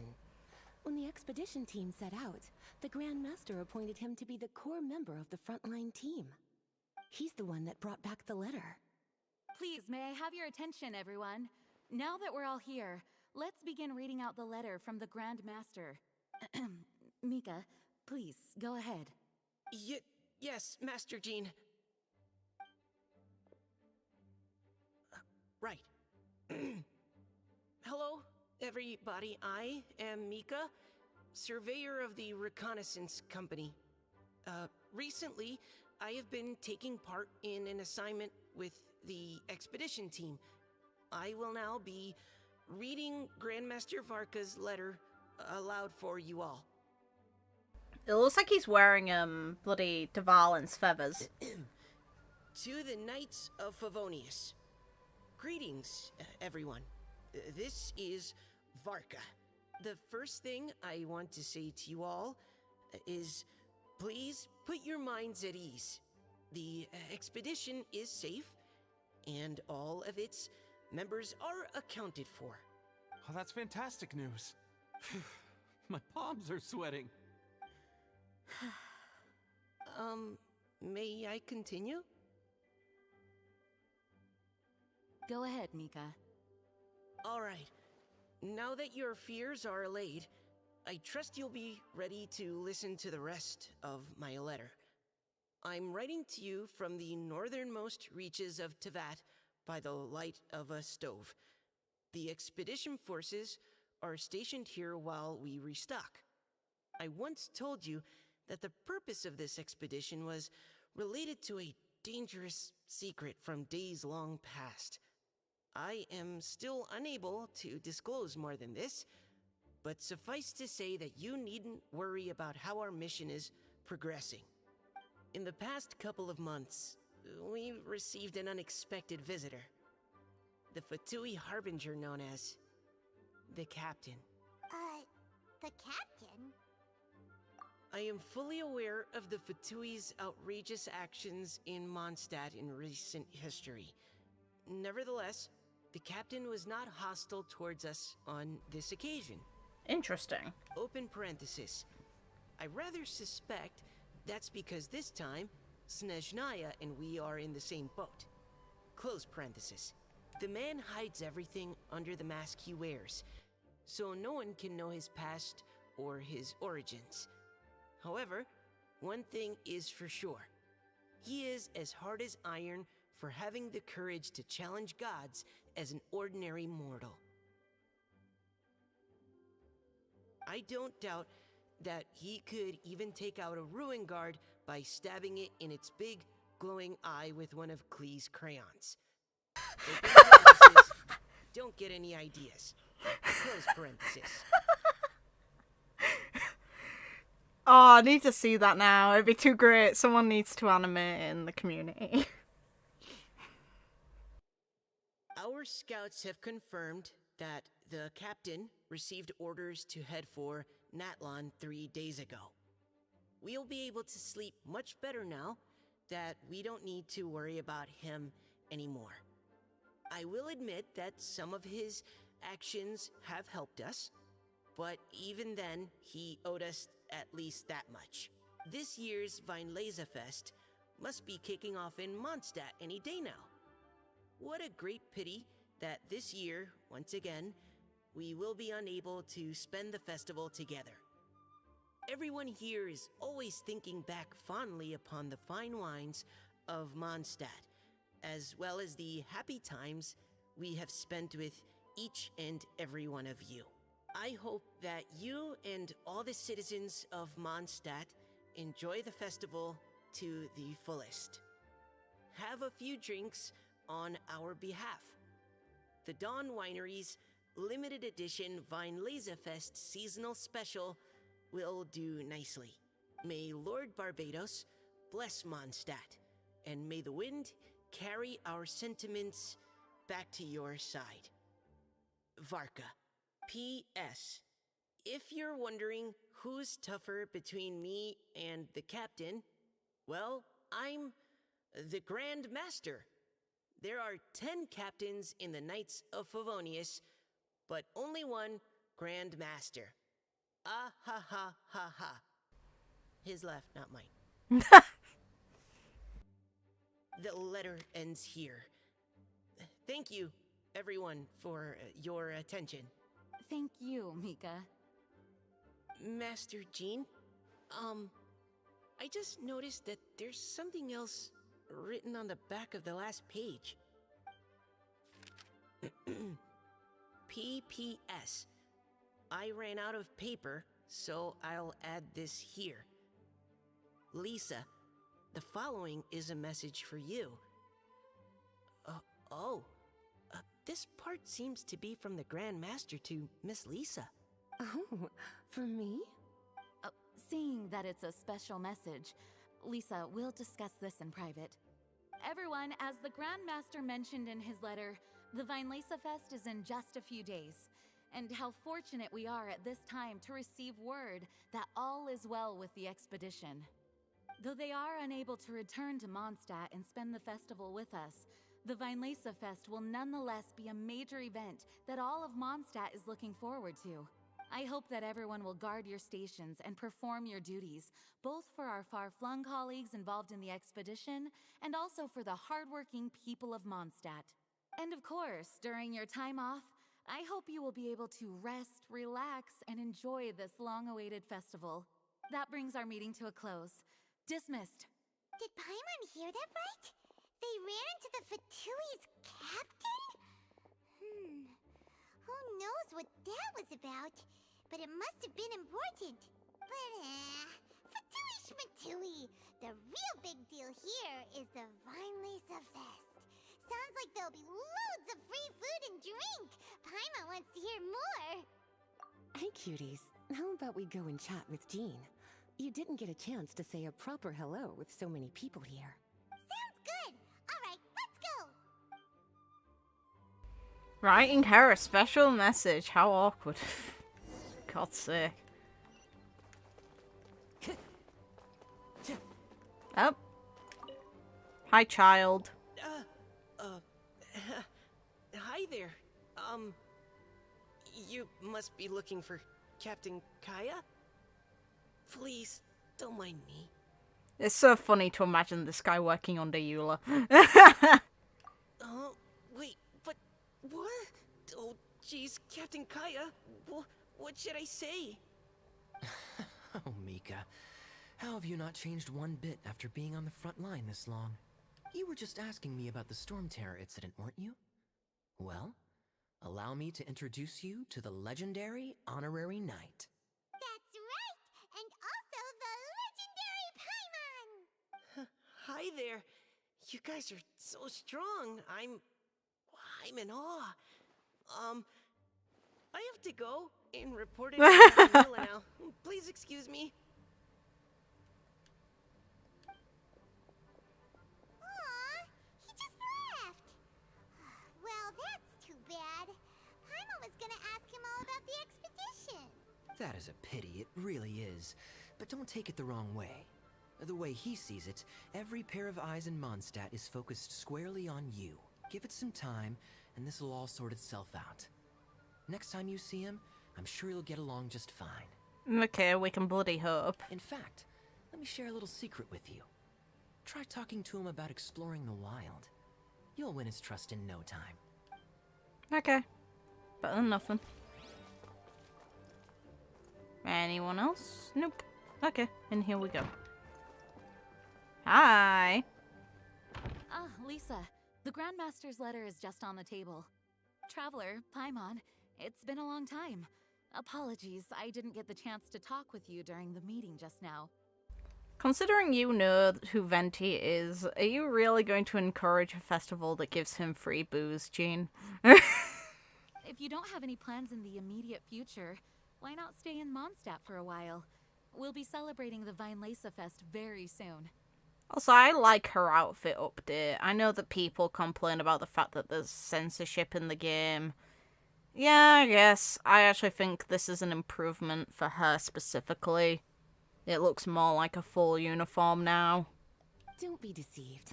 Jean may appear very composed, but she's been missing you both terribly recently. Oh. Lisa. I'll leave you to catch up. I'm going to read my letter. Paimon even acknowledged that the travel is a bit of a man-whore. I've missed everyone as well. Mondstadt's where our journey began, after all. We have a lot of fond memories here. Master Jean, neither of us really knows anything about this Weinlese Fest. Could you tell us more about it? This is the moment where she's like, why not just go ask Venti? He's probably arsehole down the stairs. Yes, of course. The Weinlese Fest is an ancient Mondstadt festival just like Ludi Harpastum and Windbloom. In addition, it's the most important part of the fall. Each fall, the west wind blows in Mondstadt. Legend has it that the wonderful scent of Mondstadt's winemaking during the harvest season entices even the Animo Archon into attendance, being the great wine lover that he is. Yeah, that part's definitely true. No matter where he is, he will transform into a soft breeze and return to his homeland. God's sake. Yeah, that sounds like the Animo Archon, all right. Yeah, it does. For this reason, Mondstadters call the western wind the returning wind. The Weinlese Fest originally began as a celebration to welcome Lord Barbados on his return. They literally made a festival to lure him home with booze. In the past, every household would brew fresh wine around this time of year and keep it sealed at least until Windcoming Day during the following year's Weinlese Fest. Uncasking the sealed wine is a symbolic way of inviting the Animo Archon to share a drink. Legend holds that if the Animo Archon is satisfied with the taste of the wine, he will summon a gentle breeze to richly bless the people.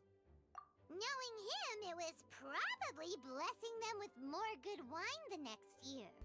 Real. That's a good question. But there's really no way of knowing. Yes, there is. We can literally go ask. These are very old stories. Many of the details have been lost to time. We can just ask Venti. Yep, that'll happen. Some stories change completely as they get passed down. Hence why these days, Mondstadters will get into endless arguments over what kind of flower a windbloom is. All part of how cultural heritage is created. So what happens if he's not satisfied with the wine? He'll drink it anyway. He'll just bless them with the hope that it's better next year instead. Do you take Venti as the kind to waste wine? Or to turn down something that's free? Indeed.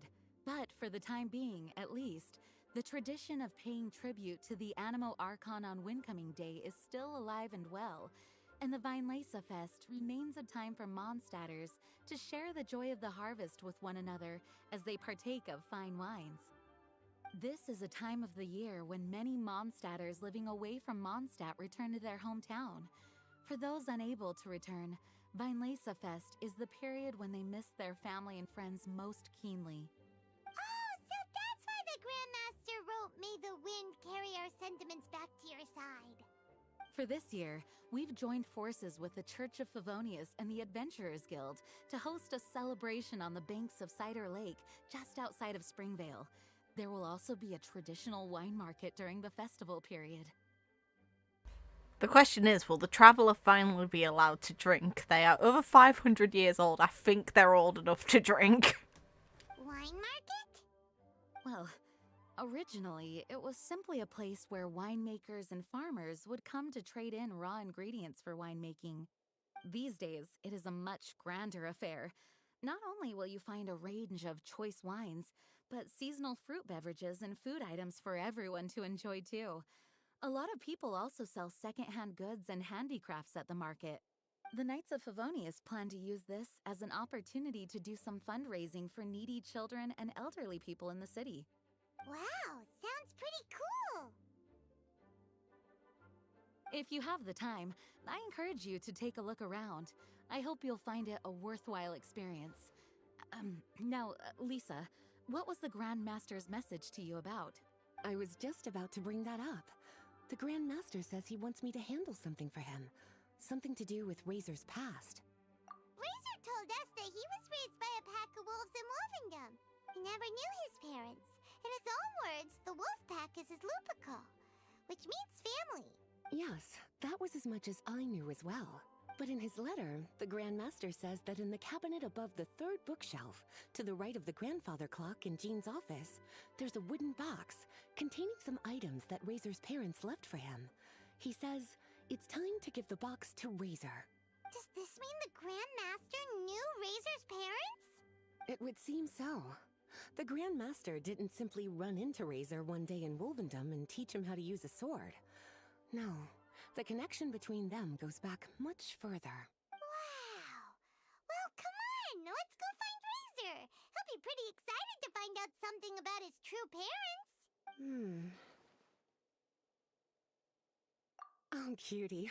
Nothing escapes your eyes, does it? For the child who never met their biological parents, this kind of conversation is always a difficult one, even for the most well-adjusted. By contrast, Razor grew up in Wolvendom and has had very limited contact with human society. Who knows whether he's ready for this or not? I'm sure the Grand Master will have given due consideration to Razor's circumstances. Perhaps he felt that now would be the most appropriate time. That's a good point. Okay, cuties, can I leave you to break the news to Razor?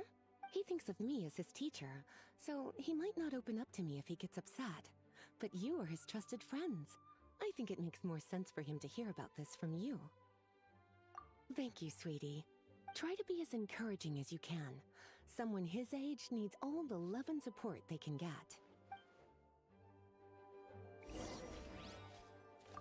Is there something else you would like to discuss? It was good of Mika to bring the letter back all this way. Knowing that everyone is safe and sound is the best encouragement I could ask for. Still, I hadn't counted on the captain making an appearance. The Grand Master has a rather unconventional way of describing things. But even then, I've never heard him give such high recognition to anyone before.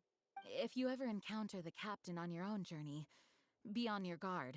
He is not someone to be underestimated. Is there something else you would like to discuss? Mika tells me that rather than rejoining the expedition party, Grand Master told him to return to his post in Eula's reconnaissance company after delivering the letter. Land surveyors are usually situated in the vanguard of an army on the move and are tasked with exploring previously uncharted territory. It looks like the expedition must have entered into a much less intense phase. Have you had the chance to speak with Mika yet? When he's with people he hasn't met before, he tenses up and stands bolt upright. I really wish he had a little more self-confidence. Is there something else you would like to discuss? There is still some preparation to do, but don't worry, everything's on track. Actually, while we're on the topic, I have an assignment I'd like to give you. Namely, enjoy the festival to the fullest. Any objections? Is there something else you would like to discuss? Goodbye. I wish you a very pleasant Vinelasa Fest.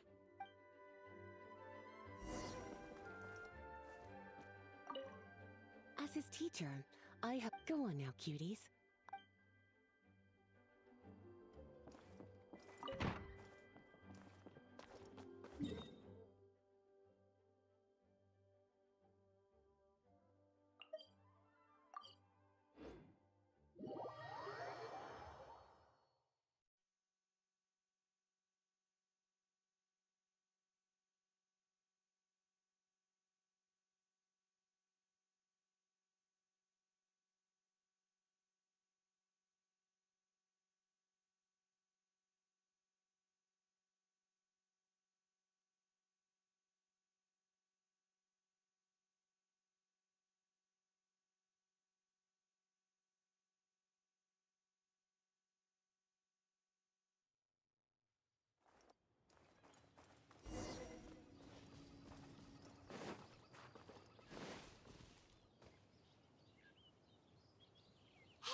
trap. It looks like the ones that the hunters from Springvale use. Huh? What is it? Electro energy?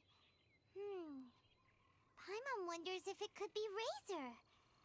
But Paimon thought he was pretty good at avoiding the hunters. Well, anyway, let's follow the traces of Electro and see where they lead.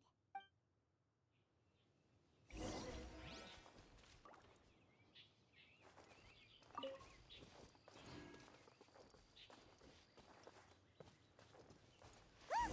There's another trap up ahead! Can you feel that Electro energy too?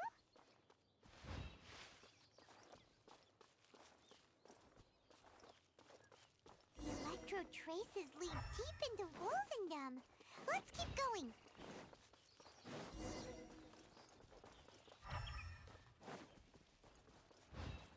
Time to go. Razor! Are you there?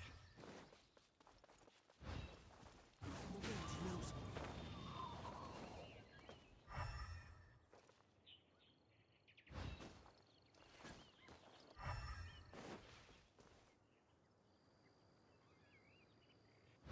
All right. The last trap has been set. Razor, thanks for coming with me all this way. It's okay. My legs are strong. What is it, Razor? It smells familiar. Friend, from far away. Razor looks so sleep deprived. Hey, buddy. Oh, and it's Draft too! Are you two hunting together? Yes, it's almost harvest season, and the boars are venturing into the towns and wineries looking for food. They're trampling crops and destroying the vineyards. Someone could get seriously hurt. The Knights of Favonius came to us asking for help, keeping the boars a safe distance away from the population. I and Uncle Brown Cat catch boars, protect everyone. Uncle Brown Cat. Wow, Razor! This is a big step for you. Paimon remembers you used to hide away from the hunters. You can say that again. Razor was the star of the show this time. He let the wolves know we'd be coming, so we were able to get through Wolvendom without anyone getting hurt. Helping everyone, helping Lupercal, makes me happy. But much talking. Very tired now. Yeah! But, actually, we came here today because we have some really important news. Oh, I don't know. Razor, do you mean you don't want to know about your real parents? I want to know, but don't want to know. So you do want to know, but at the same time you don't want to know? Ugh, sounds complicated.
Traveler, come and take a look at the trap I just placed.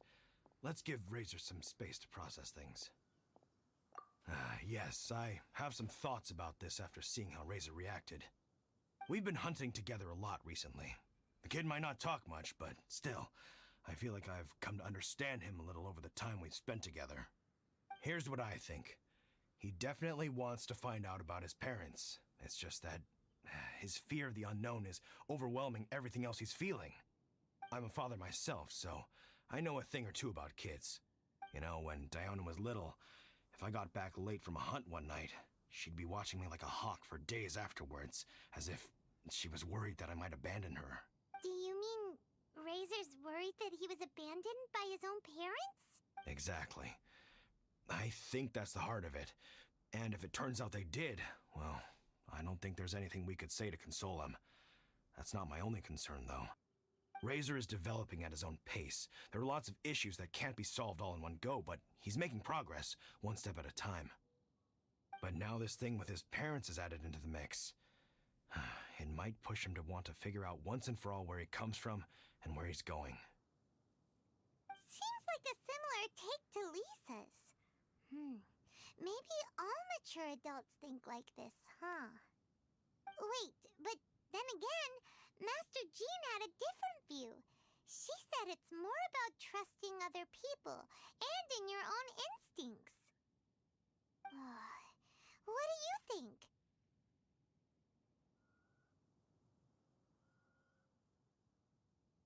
Gotcha. Well, knowing that he's got a friend like you to rely on makes me feel much better about this whole thing.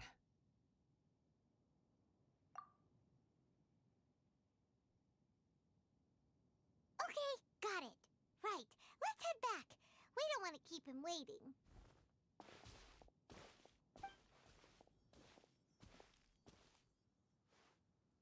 Hey, Razor. So, what are your thoughts? Still thinking. My heart, it feels strange. Like being stabbed by a wolf hook. Varka? Tall, very strong, likes to laugh. Yes, trust. He's very good to me. Give me a name. Teach me to fight. But now, busy with important work. I miss him. You know, Razor, Varka used up all the paper writing this letter, but he still made sure he found room on the back to add a note for Lisa. He specifically told her to give you the things that your parents left for you. That means that he thinks the items have a special meaning for you.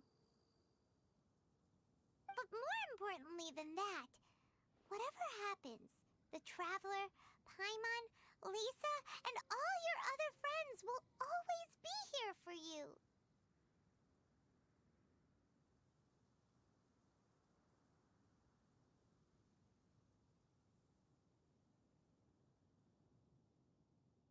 That's right. And old Uncle Brown Cat's here to support you as well. Okay, thank you.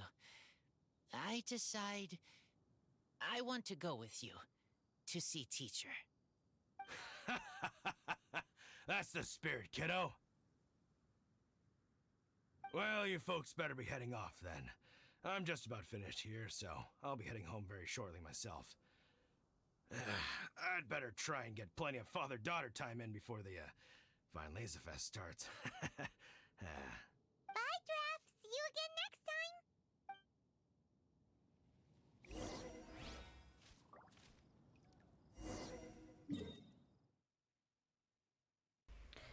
So I've gone quiet, stuff in real life is going on, so I had to be a little bit away. And then I'm going to have to probably mute myself again.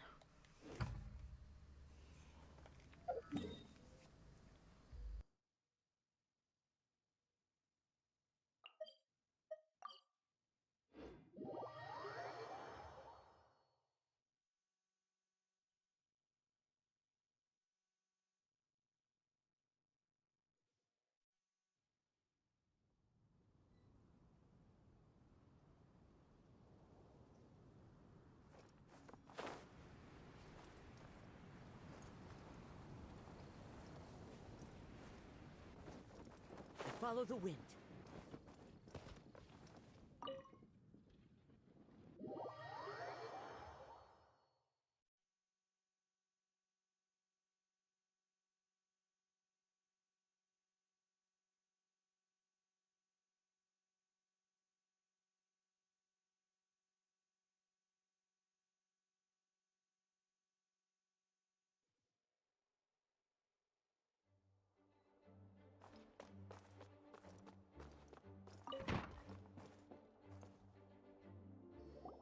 Lisa, we brought Razor.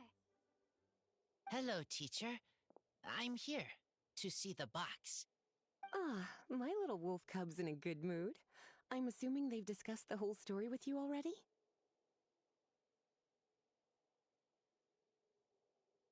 Here, this is it. The wooden box.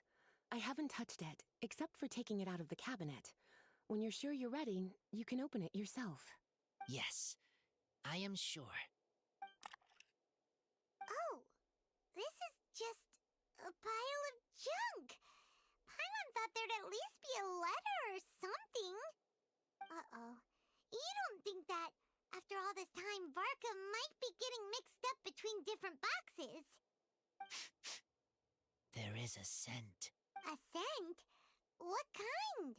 A scent I remember from a long, long time ago. It's their scent. Human scent. Father and mother's scent. Incredible. You still remember scents from all the way back in your childhood. Wow. You have a really good sense of smell, Razor. Guess being wild by nature has its advantages. Oh, let's see what other leads we can find. This woolen hand puppet looks kinda wonky. Guess it must be handmade, huh? Is this a part from a ruin guard? Wait! Hey, look! This wine bottle is still half full! And there's a note stuck on it. 1,000 wind wine. Oh, so it's a bottle of 1,000 wind wine? Teacher, you know? Of course. 1,000 wind wine was the first kind of wine that Mondstadters ever learned to make, or so they say. As to how it got its name, some say it's a reference to the numerous ingredients used to make it, while others say it's because every bottle tastes slightly different. I remember reading somewhere that there are all sorts of weird and wonderful ways of brewing it, and that it's very difficult to ensure it comes out tasting the same each time. This all makes it impractical to commercialize. Wine merchants are much more comfortable working with reliable, consistent tasting products. That's why you'll almost never see 1,000 wind wine in the markets or taverns. Huh. In fact, it looks like your parents brewed this bottle themselves. Oh, so he's of age, so he's just like, here you go, let the boy have a drink. That must mean there's something pretty important about it. Oh, Paimon has an idea! Razor, you got a good nose. Why don't you open it up and take a whiff? Maybe it'll tell you something. Okay. Imagine he gets arseholed off of the smell. He seems really in the zone. And is that a smile? Find anything? Sweet, cold, a little bitter. I like many things all mixed together. But things in wine smell different. Even you can't tell what it is, Razor? I will try again. It's okay, Razor. Don't push yourself too hard. What do we do when we try something and it doesn't work? Try another way. That's right. You still remember what I taught you. Oh, it's almost the Vine Fest. Everyone who knows anything worth knowing about wine will be gathering in Mondstadt. Surely someone will know a thing or two about 1,000 wind wine. Oh, great idea! Make sure you don't miss the opening Venti ceremony, becoming. Cutie. Everyone will be there. Razor, you should go too. It'll be a good opportunity to ask around.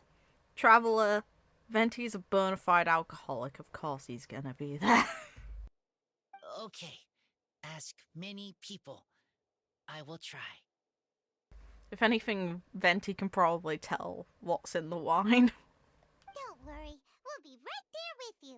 We can be your go-betweens. You know, like you were with the wolves for Draff. Okay, then I will go back now. I need to tell Lupercal about human mother and human father. Great! See you at the opening ceremony.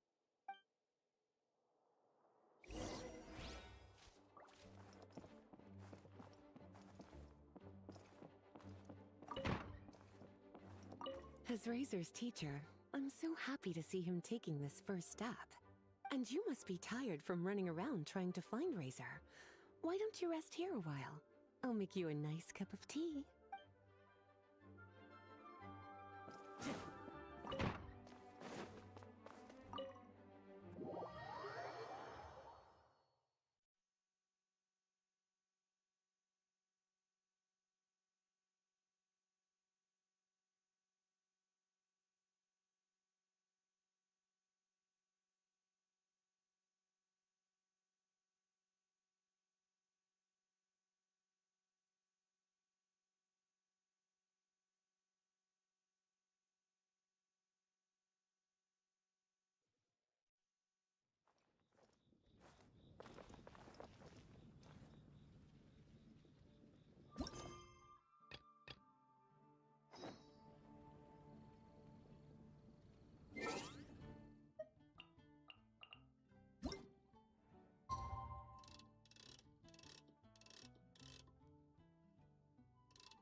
Okay. Yep, okay. Whoops.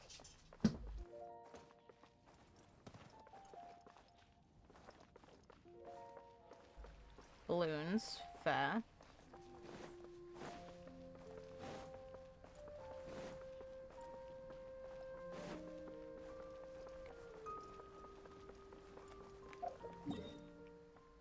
How far do I need to go? Come on.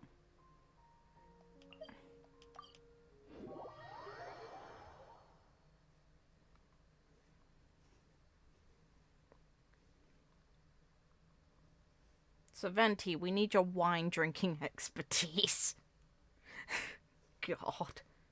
There are leaves around, and I know just the tune to accompany them, if you wish to hear it.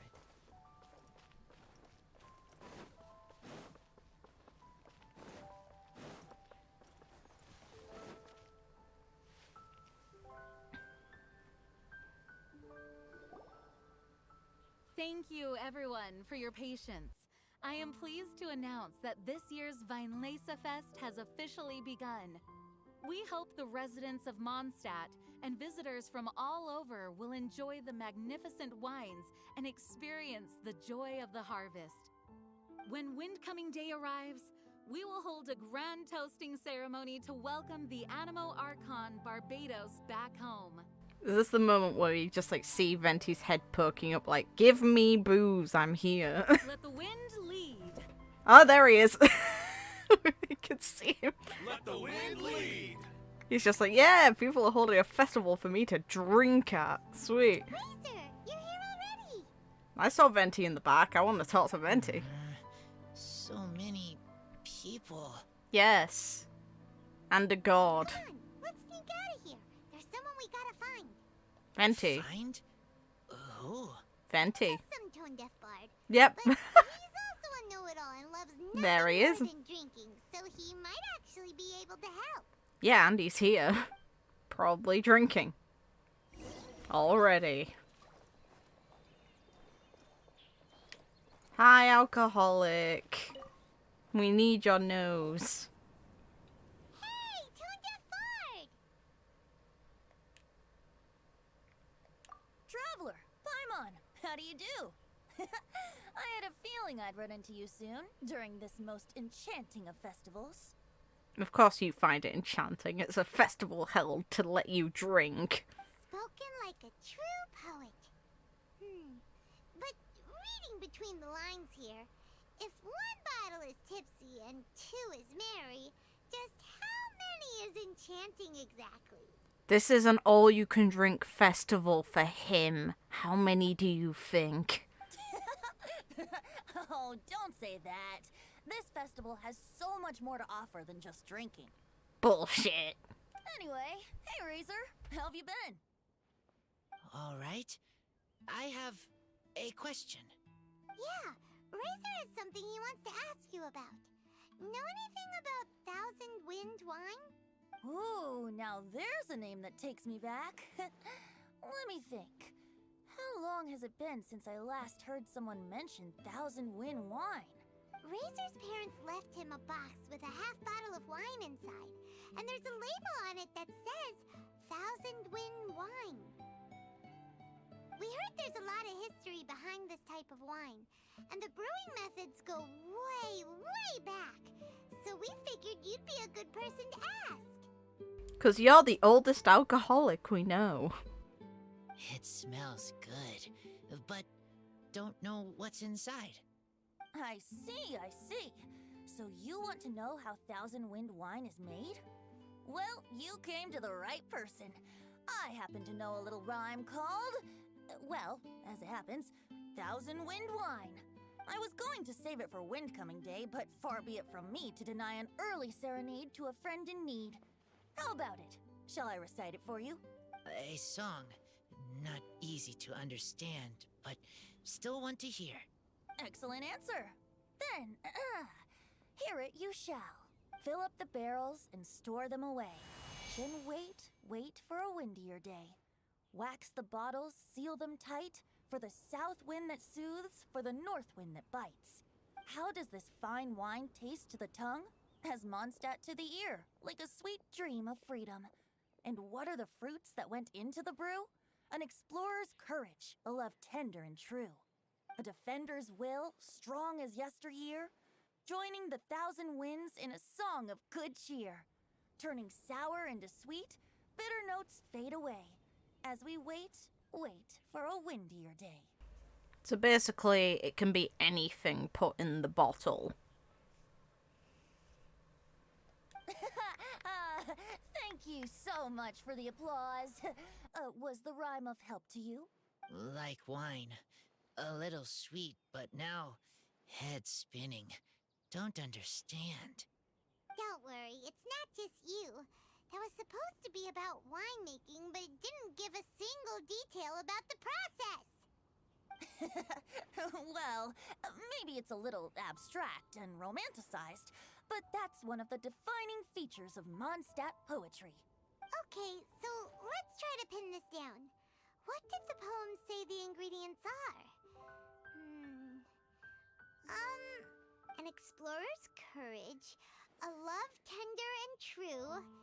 defender's will and the thousand winds? Song of good cheer? Nope. Paimon has absolutely no idea what any of these refer to.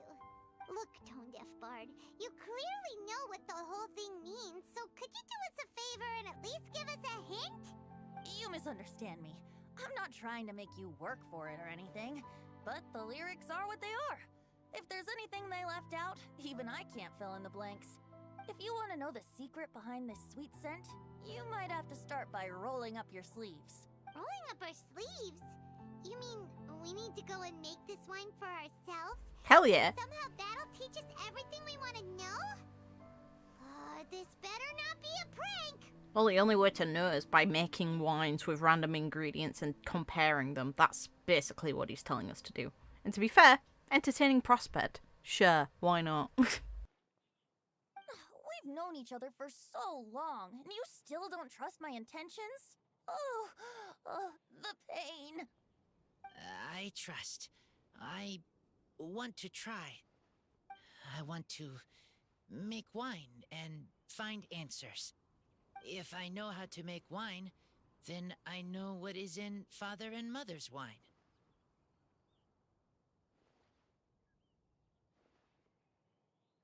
Right. I want to know about them. Well, if you say so, Razor, guess we'll have to take Tone Deaf Bard's word on this one. We'll give it a try, and as first-time winemakers, there's no shame if it turns out bad. Don't worry, really. Freedom is the key here. It's not as hard as you might think. Of course she's here to drink as well. Valid. As long as you add ingredients to the mix in a spirit of joy and sincerity, I promise you will reap the rewards you wish for. I will tell Poem to teacher. Then I need to think alone. That's the spirit. So, how about we meet again in 2 days? Let's say same place right here? Okay, I will remember. See you then.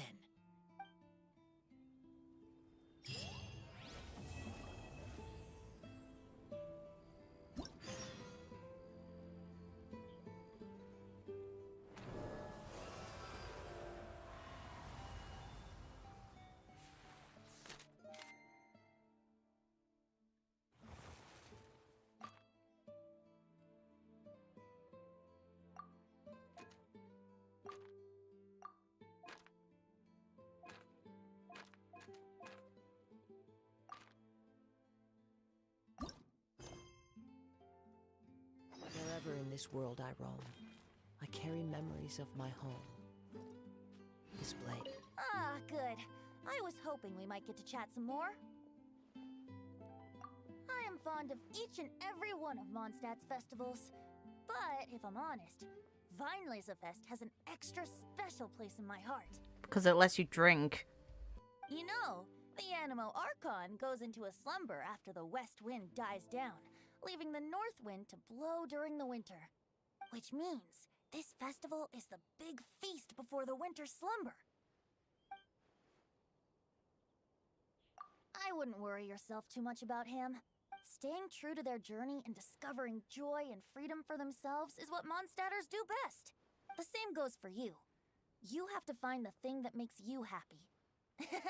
Mostly because your happiness is very important to me. Oh, that's like the nicest thing you've ever said. Now, how are you gonna ruin it? You didn't? Fair? You need a refresher? Okay, I'll perform the first half again. Fill up the barrels and store them away. Then wait, how does this fine wine taste? A defender's will? See you around. Remember, there's no rush.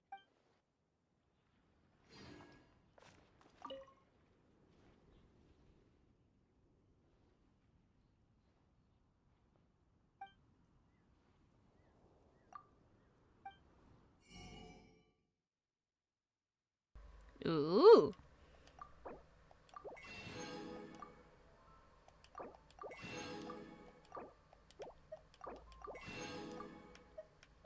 I like having one of everything. I may as well just buy them all. Screw it.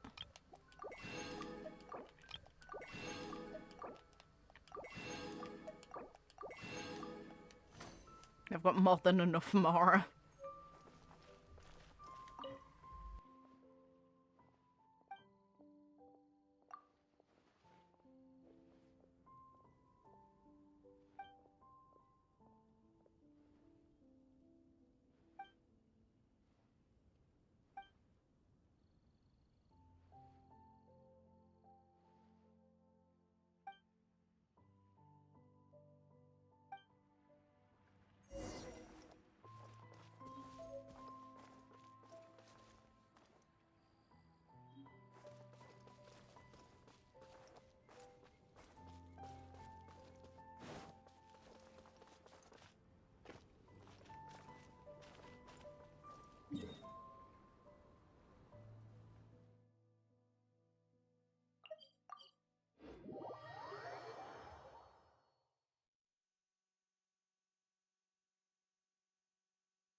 Needed to at least check for any more event exclusive stuff.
cute. Cute art.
Rip.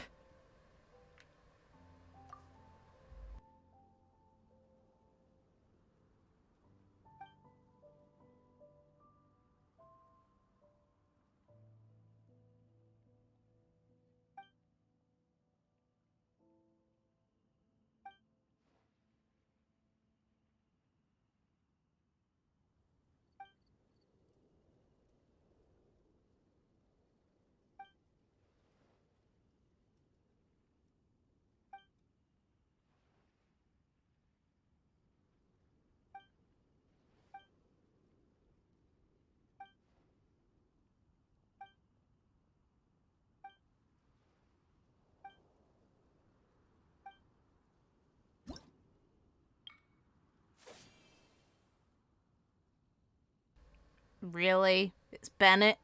Are you sure that's appropriate?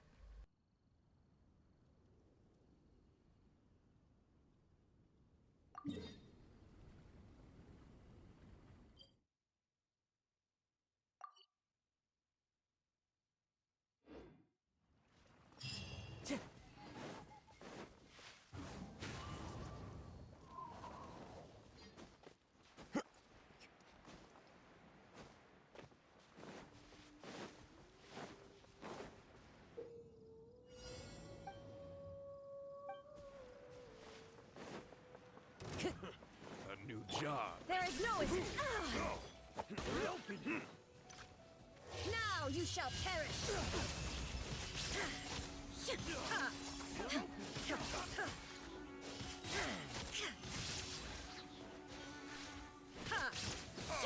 Shine.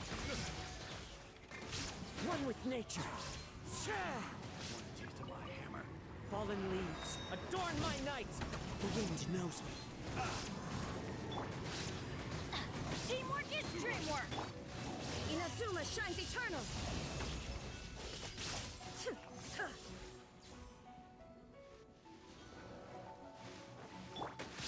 One with nature.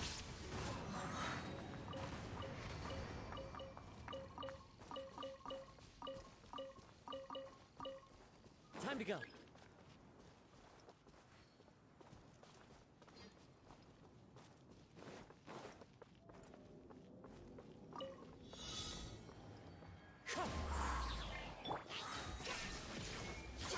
Torn to oblivion.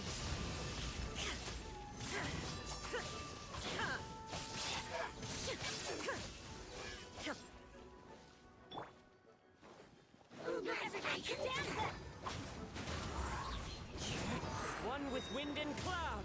The wind knows me.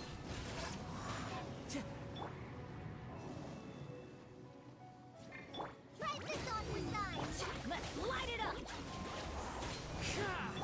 Illusion shattered. Inazuma shines eternal.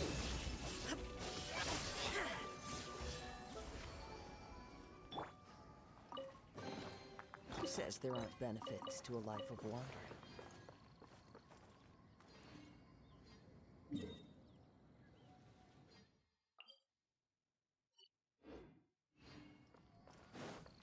Time to go.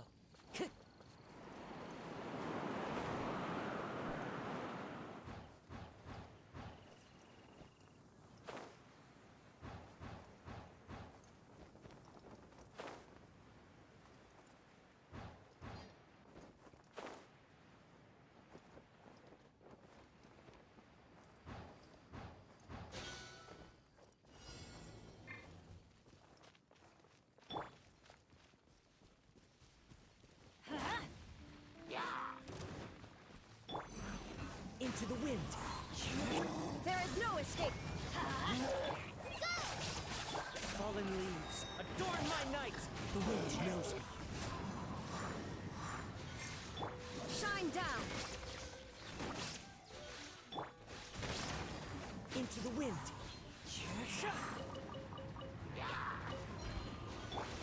Now you shall perish.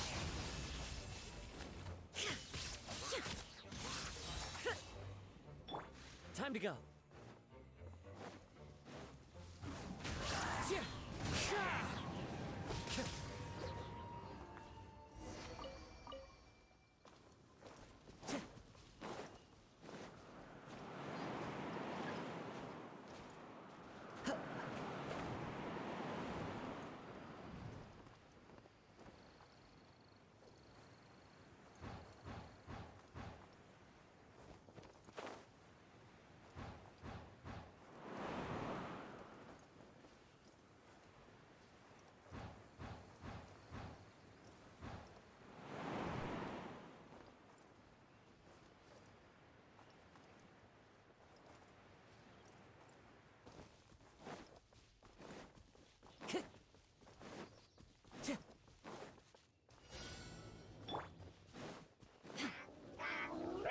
Illusion shattered. Wind strider. Clouds high. The birds call. Torn to oblivion.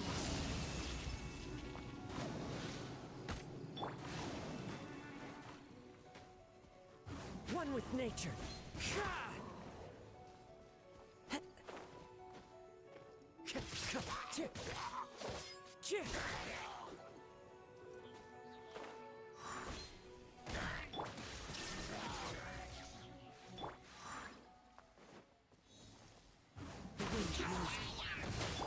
Going in.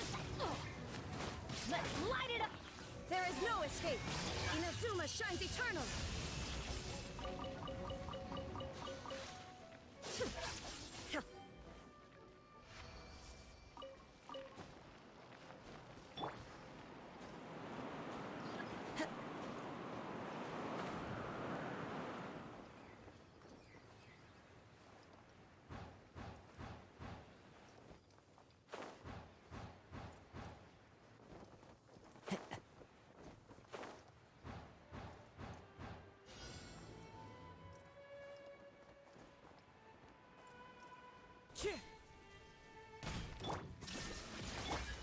Into the wind. Fallen leaves, adorn my night. The wind knows me.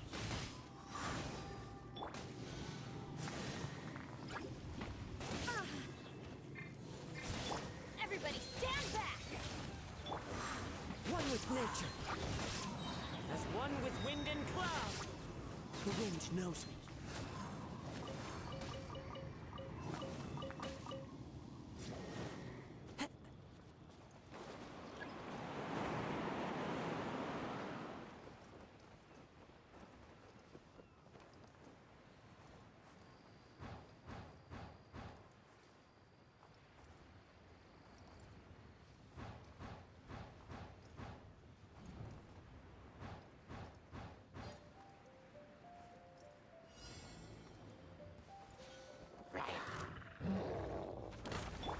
Just like we rehearsed. Going in. Torn to oblivion.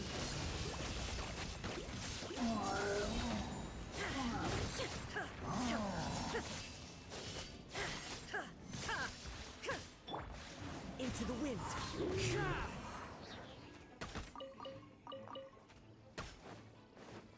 Fallen leaves, adorn my night. One with nature. Everybody Everybody stand back!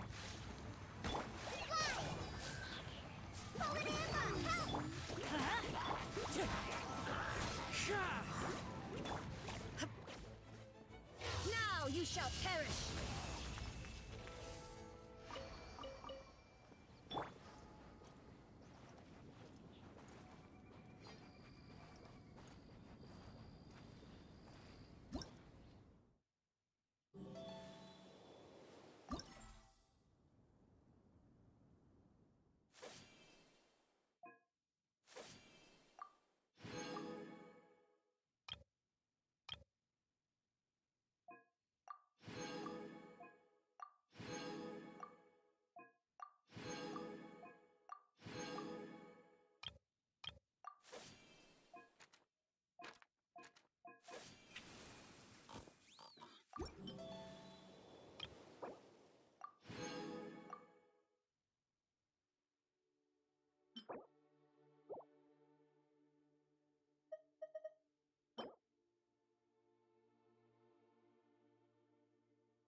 Okay, so I would say this is a good point to call it, since I've done the event and I've done the story. Tomorrow I will unlock this to proceed, since I'm able to.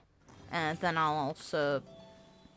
So that'll be next stream, and then the following stream after that will finally be... didn't mean to do that. Will finally be this, since this has been on my waiting list for a while, but as said, I've been adjusting to my university schedule, and the thing is, my schedule could still change, which is kind of meh, but it is what it is. So I've got Yearlands and Signers. I'll just quickly unlock it. Signers will be the one I do next stream, and then Yearlands will probably be the following stream. So, thank you for watching. Have a good night, morning, day, whatever time it is, wherever you guys are in the world, and see you next time, which should be tomorrow. Take care.